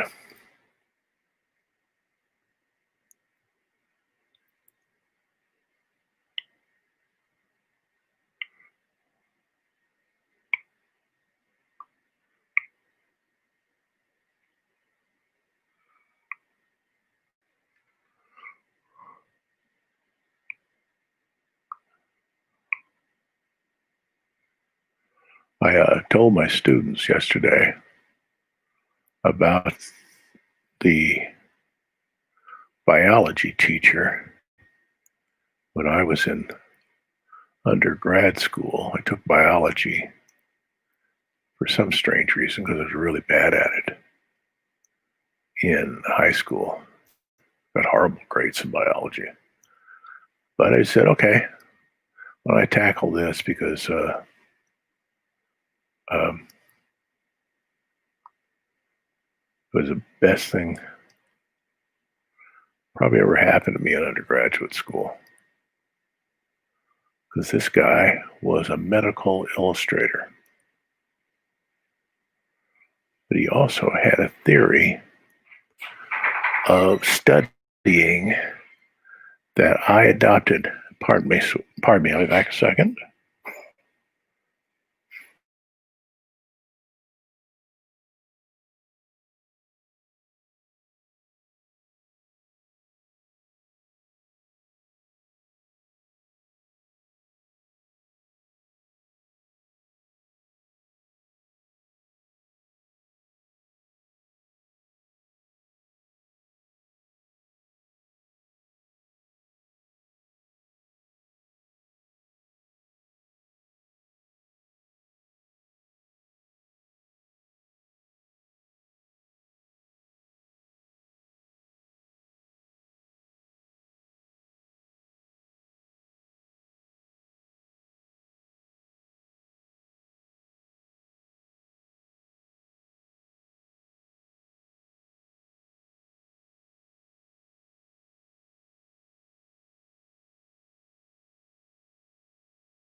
Okay, I'm back.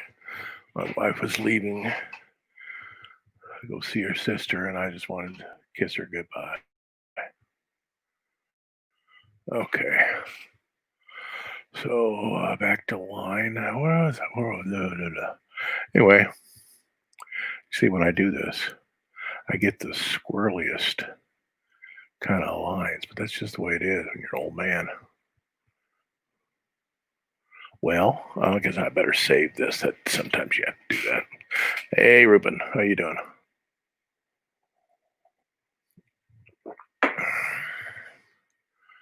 Ooh,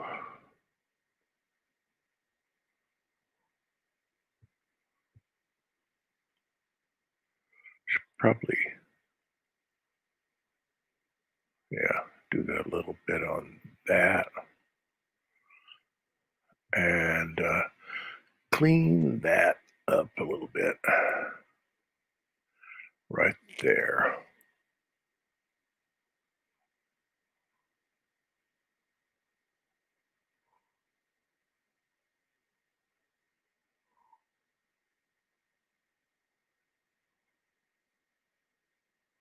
Okay. But 12:08, 12:13, 5 minutes ago. Okay. Now go back up here. See if I can. So you can see I'm getting these weird lines that I get when I do these digital drawings. Um,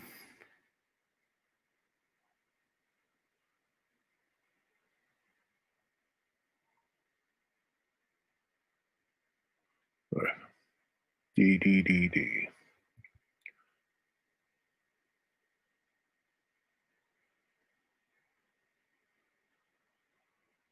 Huh. I do it over here. Yeah.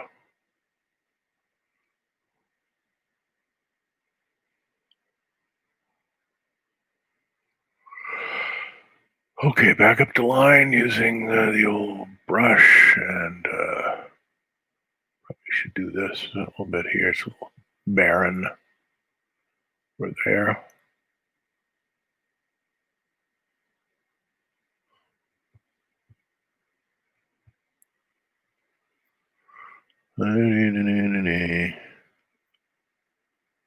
Oh, the trees. The trees. I got to fix the trees.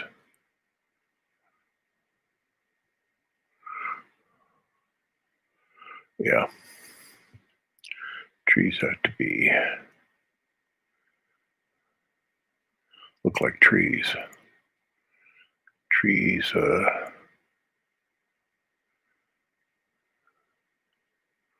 grow in a particular manner. They always grow that way.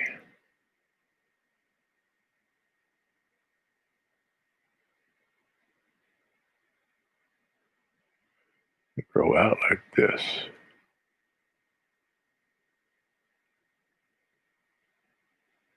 And in the winter, they are bare, so you can see all the spindliness of it.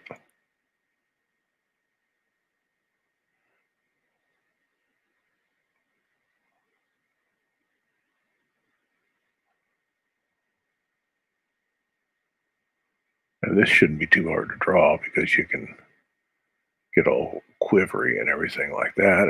It's just a tree.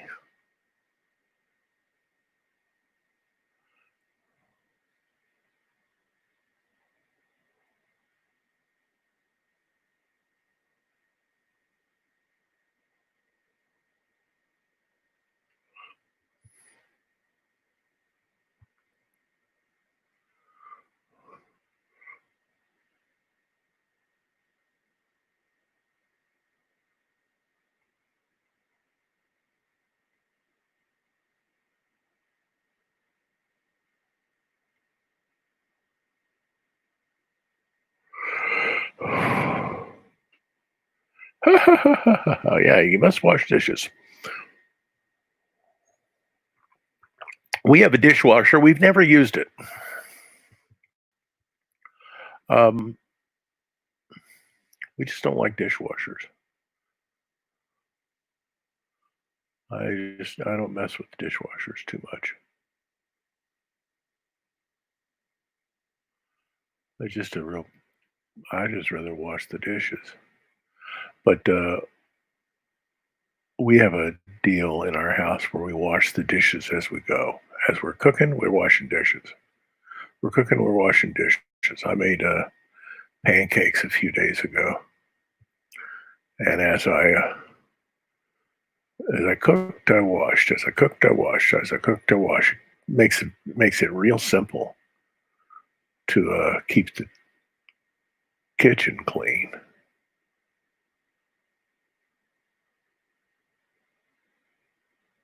And since we both do it, makes it simple. And sometimes when I'm cooking, she'll come up behind me and she'll do the washing. And sometimes when she's cooking, if she'll let me, I'll do the washing. Though my wife likes the way she washes better than I wash. You get married, you'll understand that. Women like the way they do things. It's their house. Uh, and they got to feel comfortable with it. And we're lucky to live there.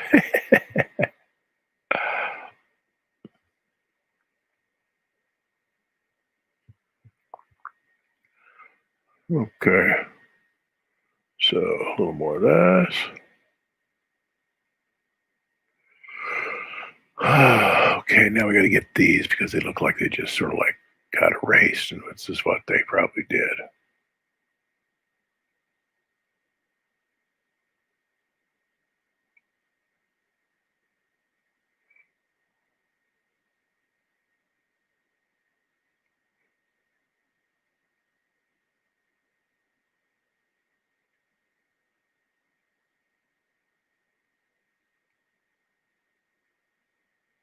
Yeah, like that. Okay.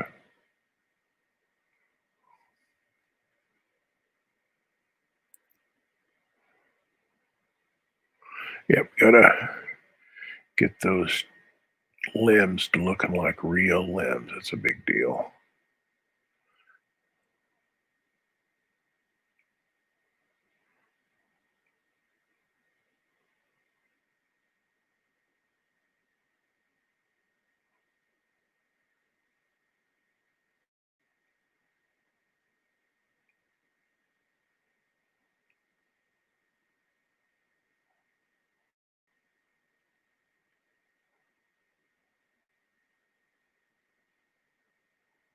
I probably shouldn't do that.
I mean, a few little lines like this.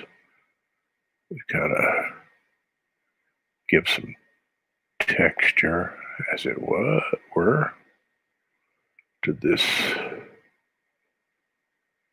tree, and also make it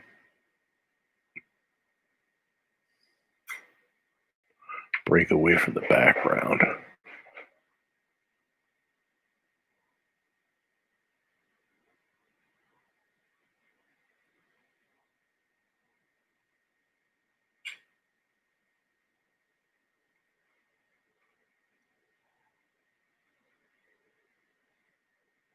Okay, there's a tree back here. I didn't even notice it.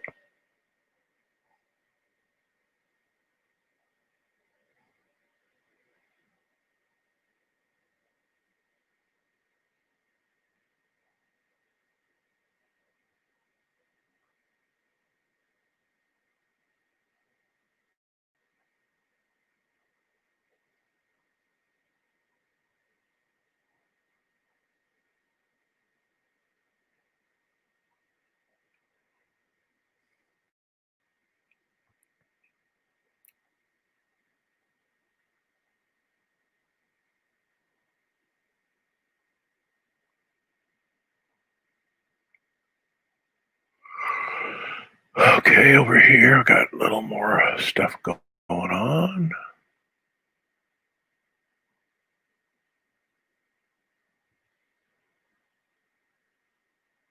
Want these trees to bespeak of tree.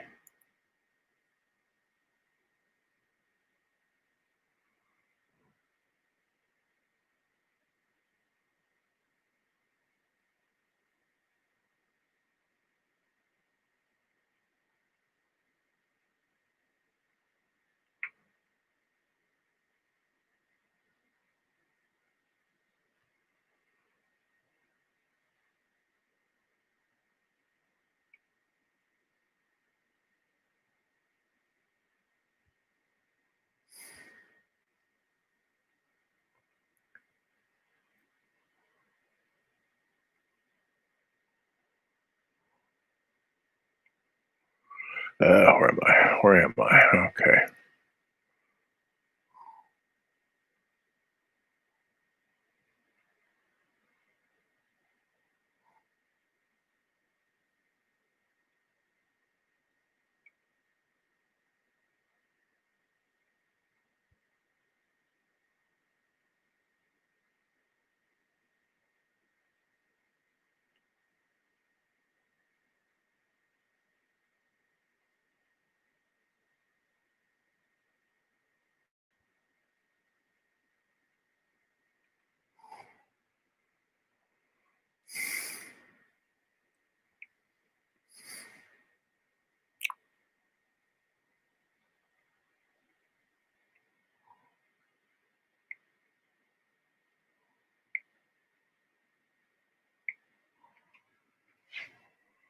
I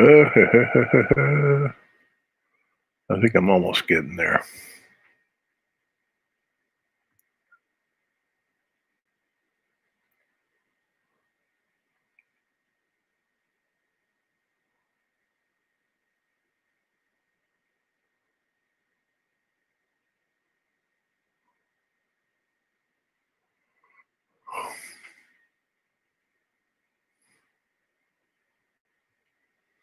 What else is there to do?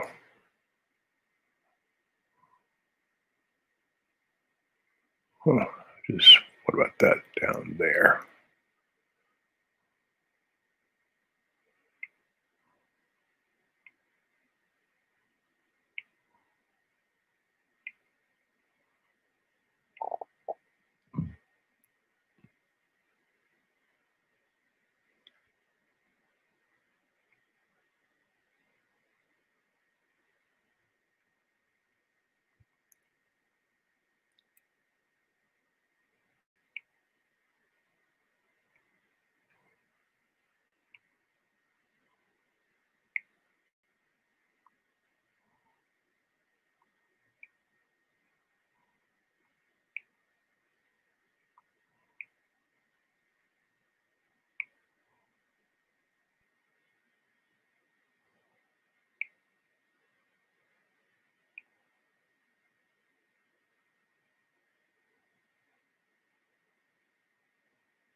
Probably should bring some more of this.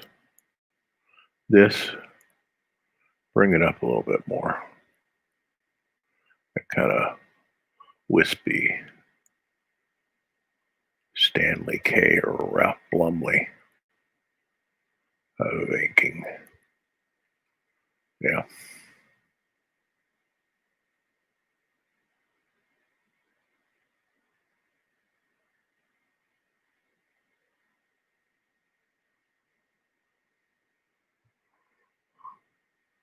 Yeah, maybe I should play around with this a little bit too. Won't play around with it too much because I don't want to.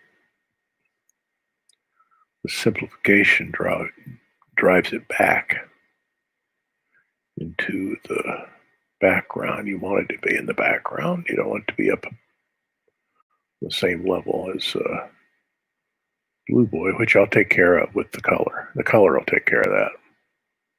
That'll be a simple thing to do just by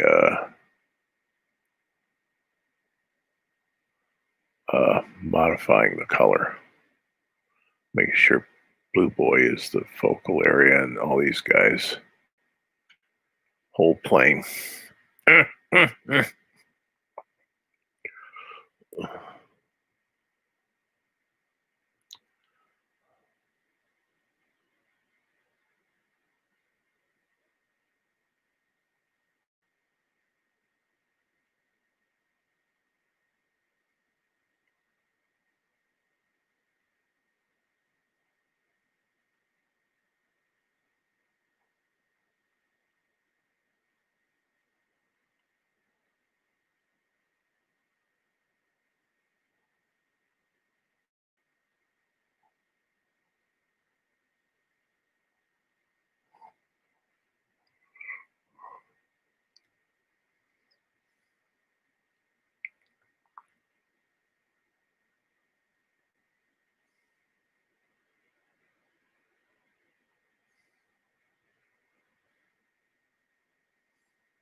Yeah, you're on YouTube, Ruben, aren't you? How many pages is going to be in the first book? 148 pages in the first book. Now, that's probably not going to be the first comic. First comic will be either 28,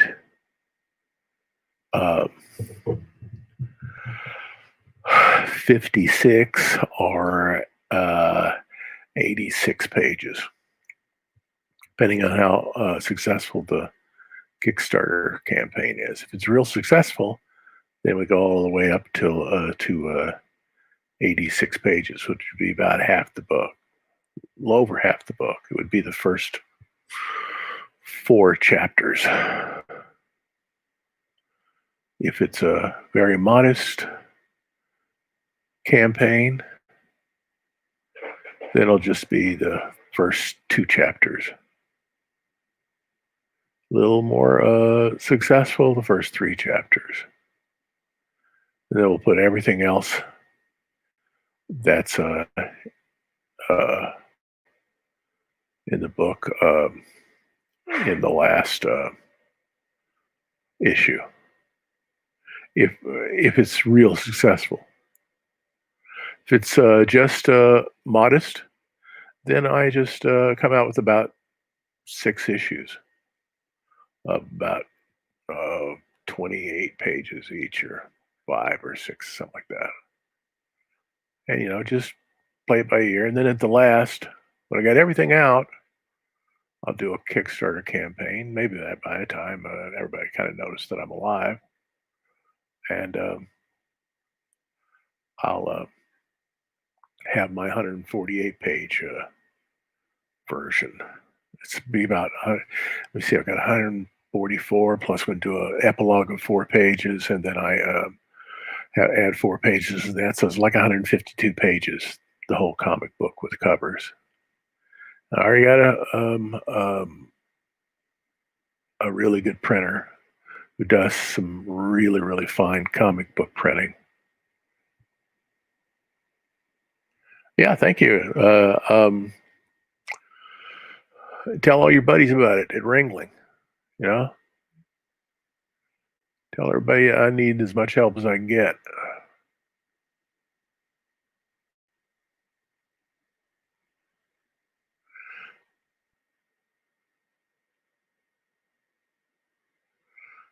Another friend who's coming on sooner or later. He's in Europe, and he's doing a Kickstarter campaign soon. So I'm going to give him data. Tell everybody about it here. Then I'll contribute to his campaign, and that's a good way to do these things. Everybody just help each other out.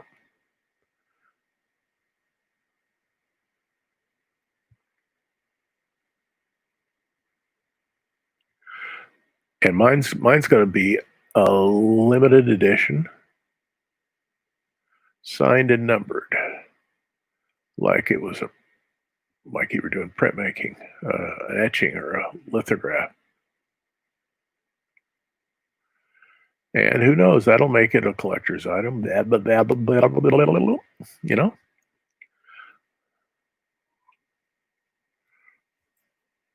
I appreciate that. I appreciate that. I've had a lot of great kids come out of my classes.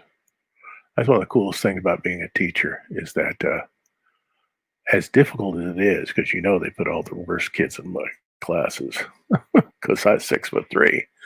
At the time, I weighed about my heaviest, I weighed 270. So they thought, well, nobody's going to mess with Mr. Taylor. Oh, really? Really? Will mess with me physically, but they'll drive me nuts, which is what they did. And so I really had a lot of super people come out of my classes.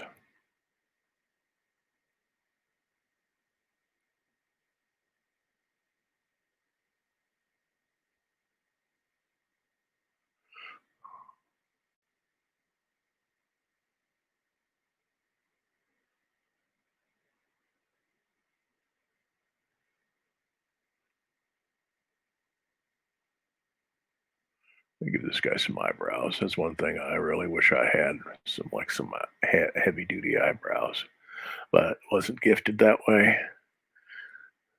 I try to grow my eyebrows out. They look like Admiral Zumwalt, but my barber won't let me do it. He just keeps on clipping it. And my wife, she clips them and she goes after my fingernails. She likes to keep short. And so I get these wispy eyebrows. Oh well, Elizabeth Taylor, another Taylor, had eyebrows to die for, but obviously I'm not related to her. It's just one of those names. Her son, who played Jesus in the first episode of AD back in the 70s. It was like a follow up to Jesus of Nazareth. He has the same wild and crazy eyebrows that his mama had. Doesn't have eyebrows now.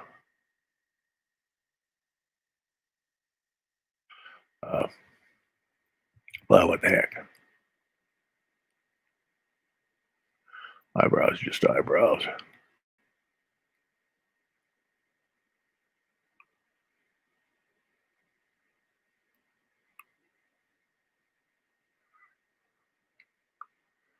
La la la la la. Okay, now up here.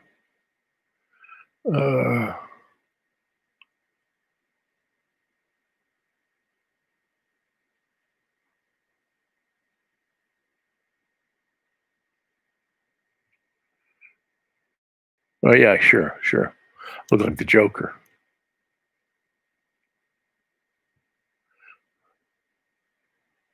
I'm sure there are. I see women all the time with eyebrows that are penciled on, which is kind of a tradition in the Latin community, I think, under a certain age level. Every culture's got their way of dealing with these things.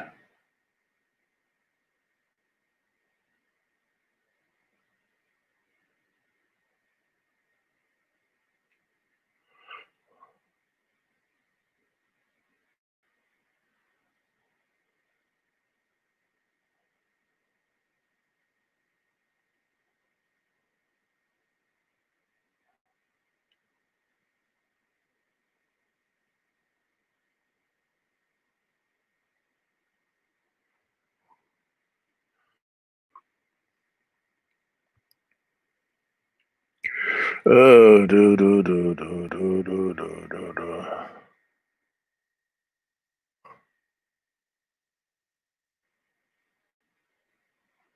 Well, it looks a lot better than it did.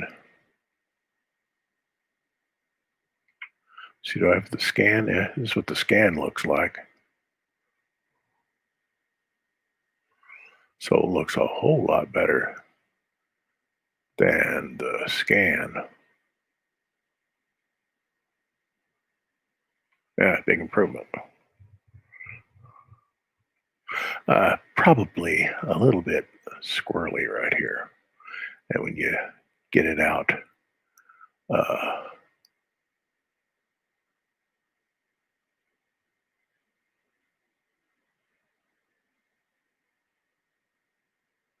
yeah, when you get it out, well, maybe I can get rid of most of that.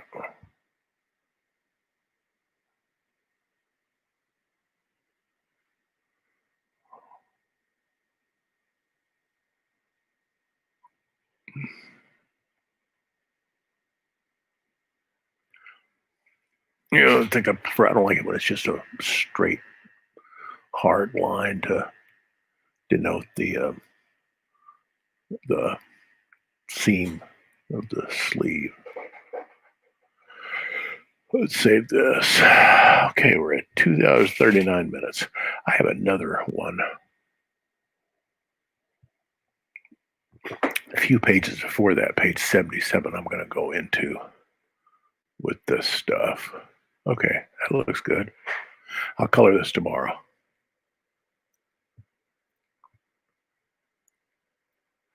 This, oh, right down here, looking at these little things. It's always the little things that catch your eye. Okay, let's do it over here.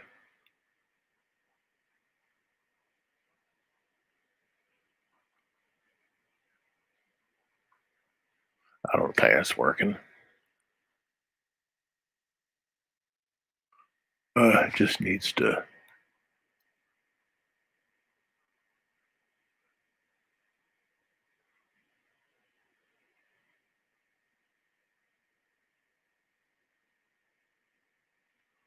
I don't know if that's going to work. Let's see.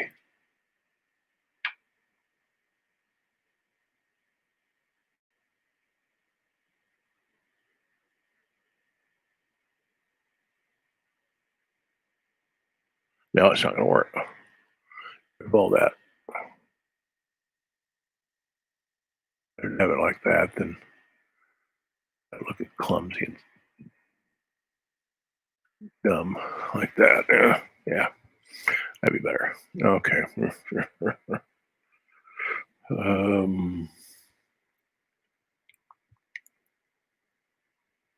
I'm here.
Okay,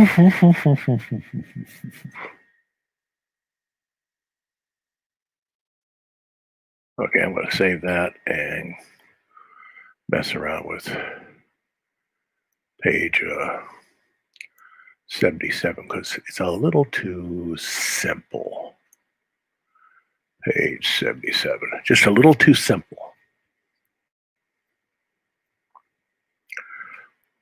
Especially when you look at the page after it and then this page.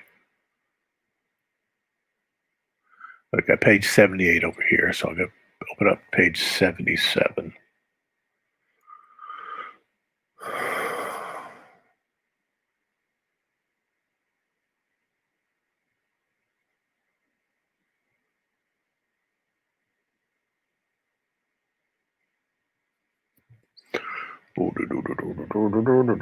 Yeah, this is a little too simple.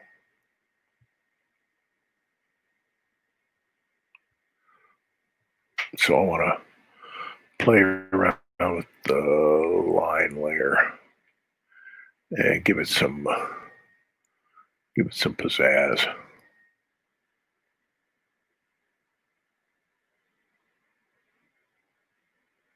Yeah, just if you look at this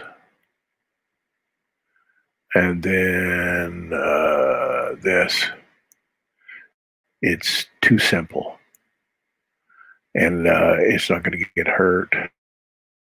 But what I'll do is I'll create an extra layer, and that way I don't destroy anything. Okay. So I need larger brush.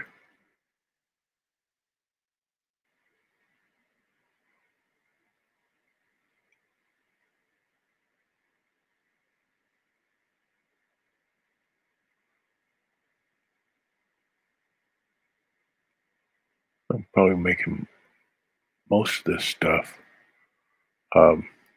hatching using my old Leonardo thing, left handies. Get to do this. You poor right-handers have to go through a lot of adjustments to be able to do this, and most of the time you don't.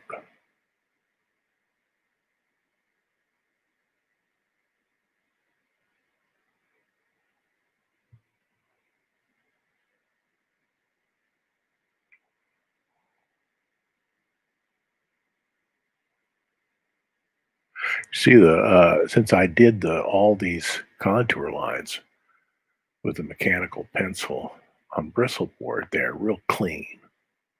Whereas on page 79, when I did it on a digital tablet, they're kind of shaky. Could go over this and just go like this and make them real.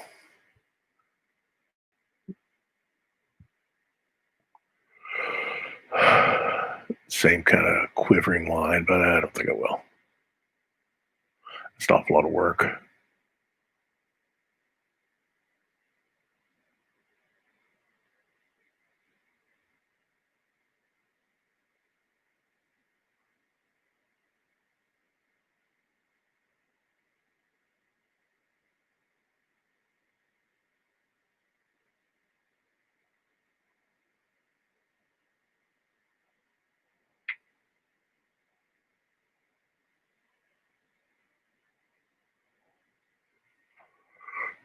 Okay. A little more. Gee, how did I have his shirt sleeves? There wasn't too much difference between the two. Probably should maybe give this thing a little more.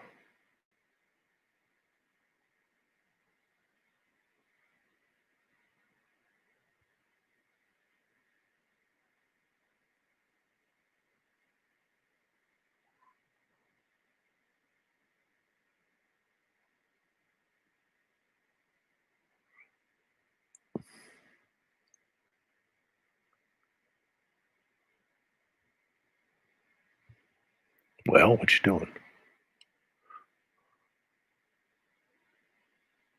Yeah. Uh,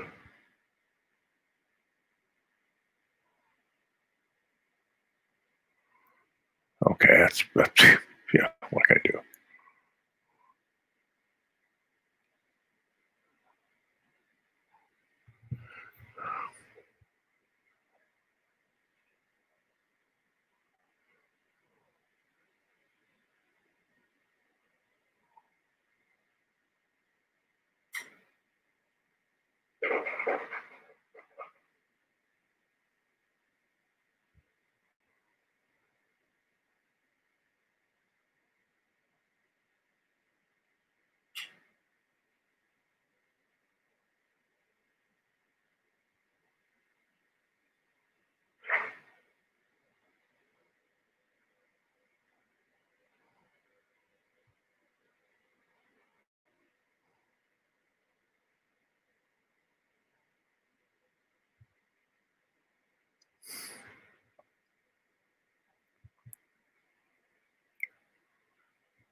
I don't know if I mentioned yesterday that YouTube restored my video. They realized their their artificial intelligence is a little too sensitive and didn't understand the context of what I was saying. But they only restored the first 55 minutes. They caught the offending word. They didn't let the rest of the video archive. So if I want to restore that, I have to upload 4 hours of video to YouTube, which I may just say to heck with it. I don't know if I want to do that. How much trouble that is. That's like an incredible amount of it's gigabyte after gigabyte after gigabyte of how much. Um, I have a backup of that on my hard drive that I downloaded from my streaming provider, but come on, that's an awful lot of uploading. Takes probably take a whole day to upload it. That wasn't good.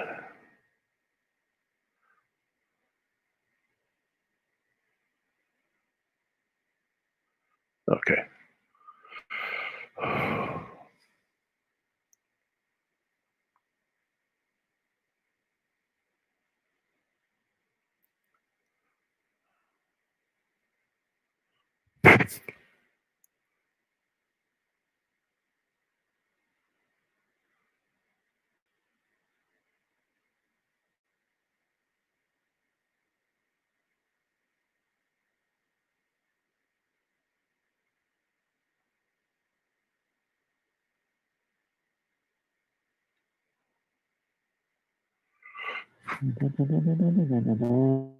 I can't add too much hatching to this, and it'll just look contrived. But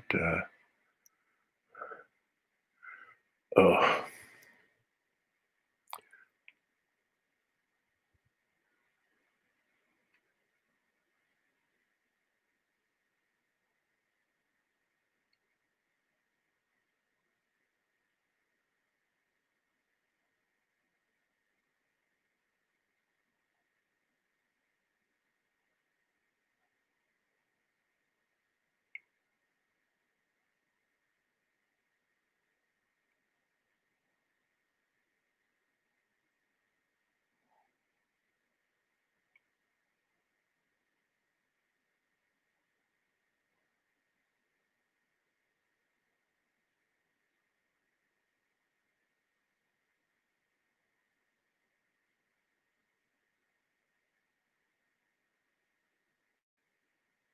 I don't like that line by at all. Huh?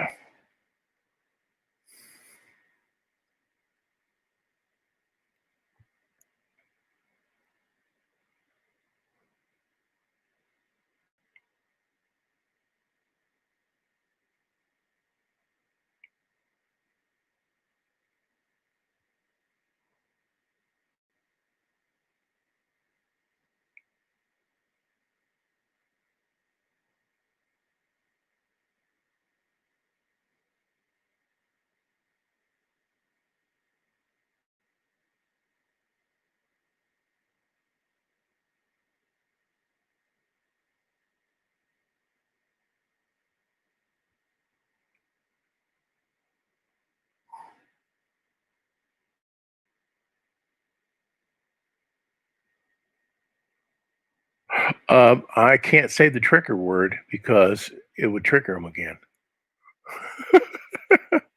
It would still trigger you. It's an algorithm that caused it. So it's not a human being saying, "Oh, we already cleared that." No, no, that trigger word is still. I can maybe tell you offline, but I can't tell you online because then I would trigger that word again. Don't want to do that. It's not worth it.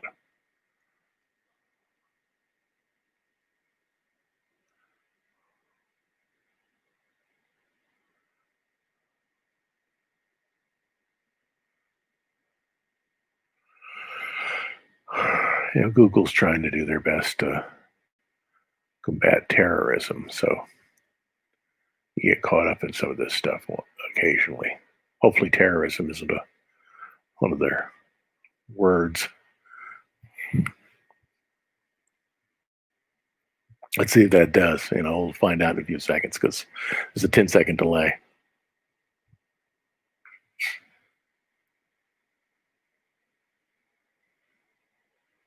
They didn't tell me. I figured it out. The word occurred 10 seconds after uh, the video was cut. They have a 10-second delay. So all you have to do is just go 10 seconds ahead in your backup, and you'll notice that there's a word there. And then you look it up and you say, oh, that word's on there. Don't say that word list. This is all Google stuff, which means that we're getting into Big Brother area.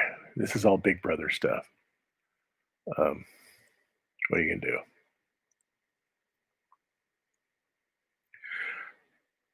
Many, many years ago, I wrote an underground comic called Hobo Stories. And in it, there was something called the Thought Police. And mind you, this is 1973, I wrote it. I thought it would be coming from right wingers or something like that. It's not. It's not coming from right wingers. It's coming from corporations who are like Google, which are not right winger organizations at all. It's coming from what I was at the time, liberals. Isn't that crazy?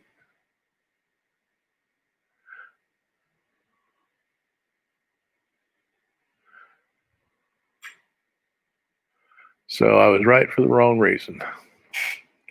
Let's play around with that because that's a little too much. Fortunately, I'm on a second layer. Come on. Oh, I need to go up to 100%, but even that probably not good enough.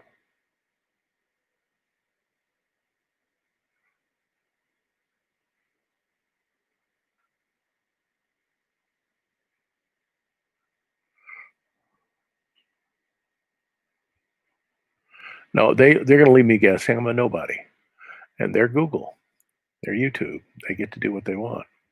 It's like the Lily Tomlin, um, laugh-in character of the Bell, Ma Bell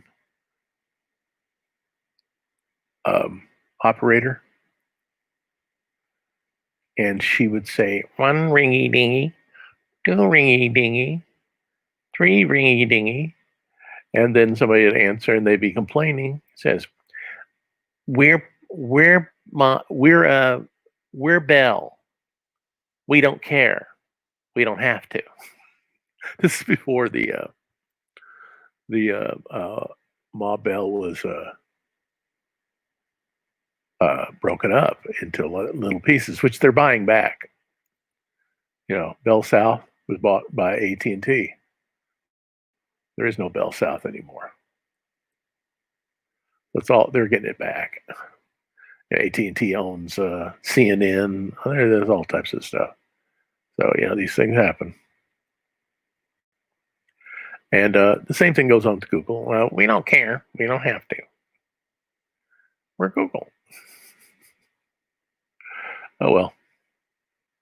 Sooner or later, they're gonna meet. They're gonna get in trouble over that.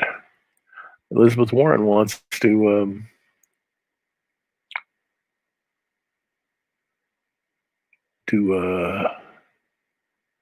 antitrust legislation on them. We'll see what happens.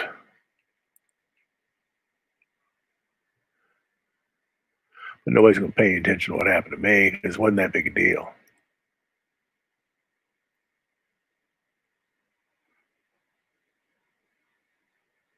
It's happening all over. There's all types of censorship going on.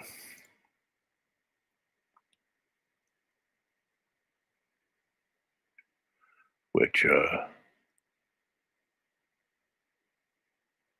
would have never thought it would have come from the liberal base. You'd think that the liberals would be the ones who would say free speech and all that, but nope, it's not.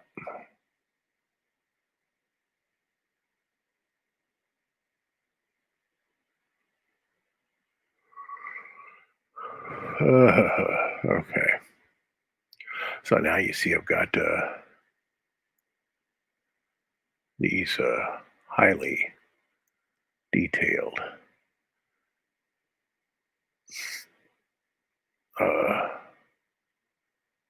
I've got to give this a little more detail too.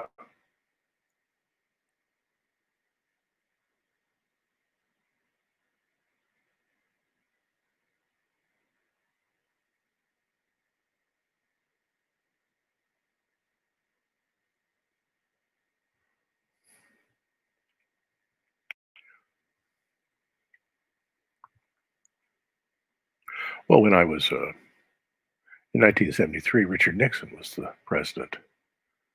We all thought he would be the next Nazi, but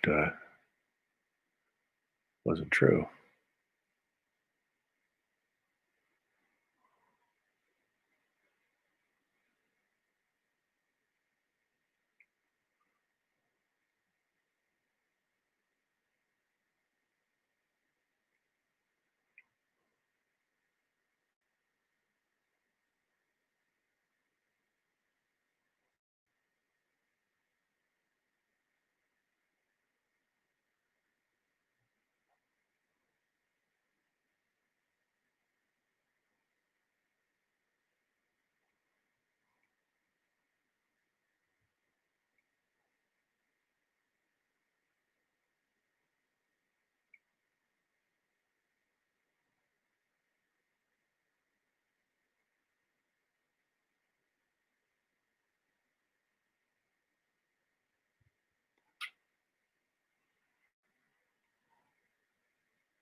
What do we have here? Up, wrong way. That's looking a little more like it would fit this and that. Yeah, a little more like it.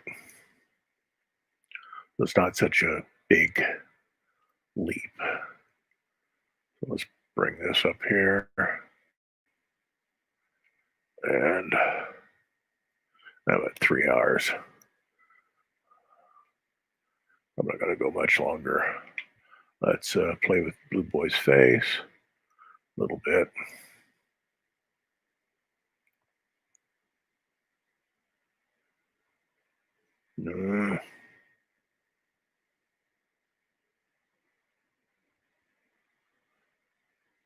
Okay.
I'm not so sure about that.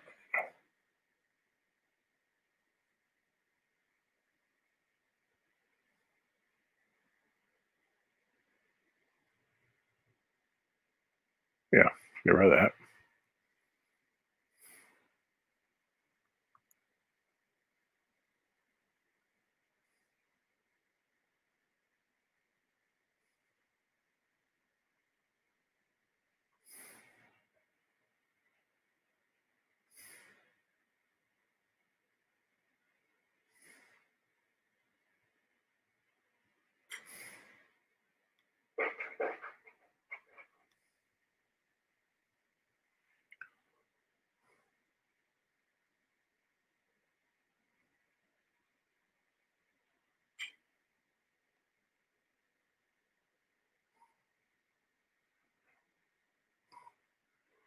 Okay. A little bit of messing around over here.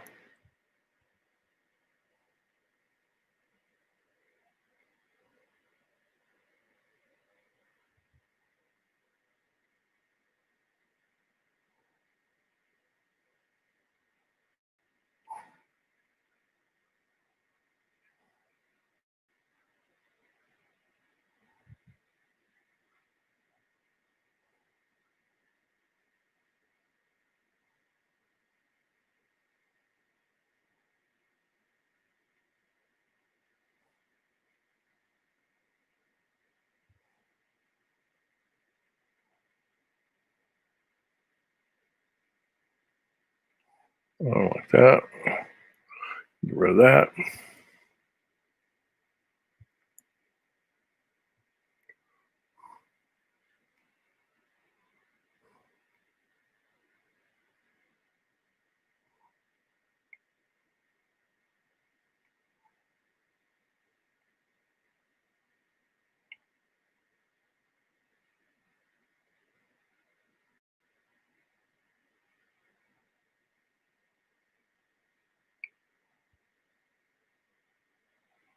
What do we got here?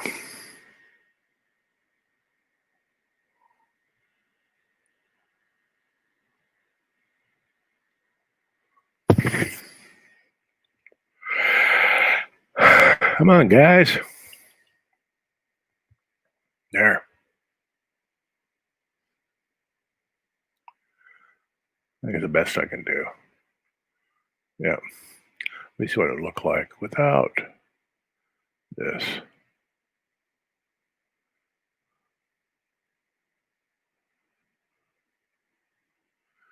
Yeah, I think it's better like that. But there's a few little places I might eliminate a few stray lines.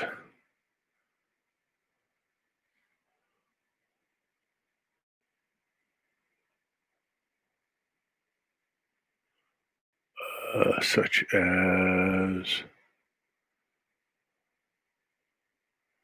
few around here.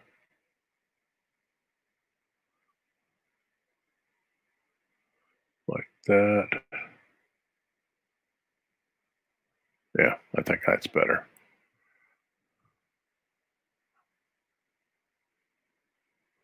Do I see any here that I need to put right there?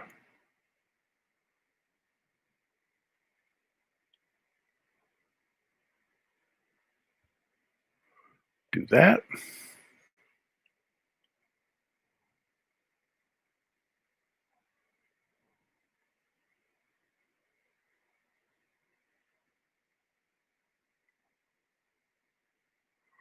Okay. Maybe a little bit of this.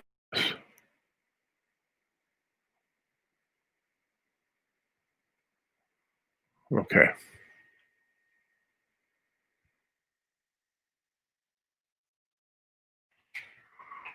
Yeah, I'll leave it like that. Gets it closer to where I want it to be. Let's lay these three out. Here's 77. Well, let's let save. There's 77. There's 78. And there's 79.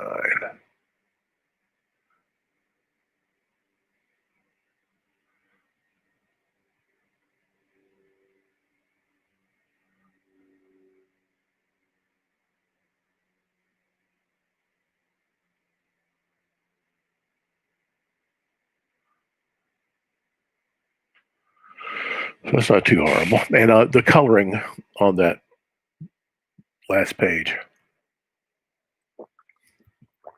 we'll wed these three pages together. I'll take care of that, the coloring.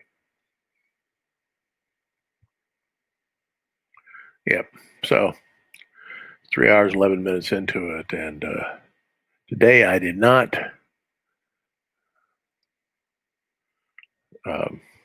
share this with like a bunch of Facebook groups, maybe 5 or so. Don't want to overdo it. People get tired of looking at me. So anyway, I got some special days coming up where I have guest people coming on. And so I want people to start getting to saying, oh, I've seen that guy do that. Anyway, I'm going to do some advertising for that. So good seeing you, Ruben. And whoever else is on, because I know there's 3 people on. So howdy doody. Let me see if Roberto Martel is still on. Roberto, he's still watching. Okay, I'm going to wave at you, Roberto. Roberto's a good buddy of mine. Fine human being. Okay, so there we have it. Let me make sure they're all saved. And then I'll color this tomorrow.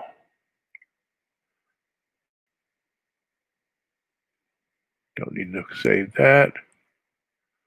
Don't need, let me see if I need to save that. Nope, don't need to save that. And I saved that. Okay. So everything's cool. So let me bring back my old placard. Not that. This. Oh. It's Blue Boy Brown, Adventures of a Family, coming to an end today. Live stream for Wednesday, January 17th. It's 3 hours and 15 minutes. 13 and a half minutes into it. So let's say goodbye. I'll see you tomorrow. It'll be a shorter broadcast tomorrow because I'm teaching. So bye-bye. Bye, Ruben. Bye, Roberto.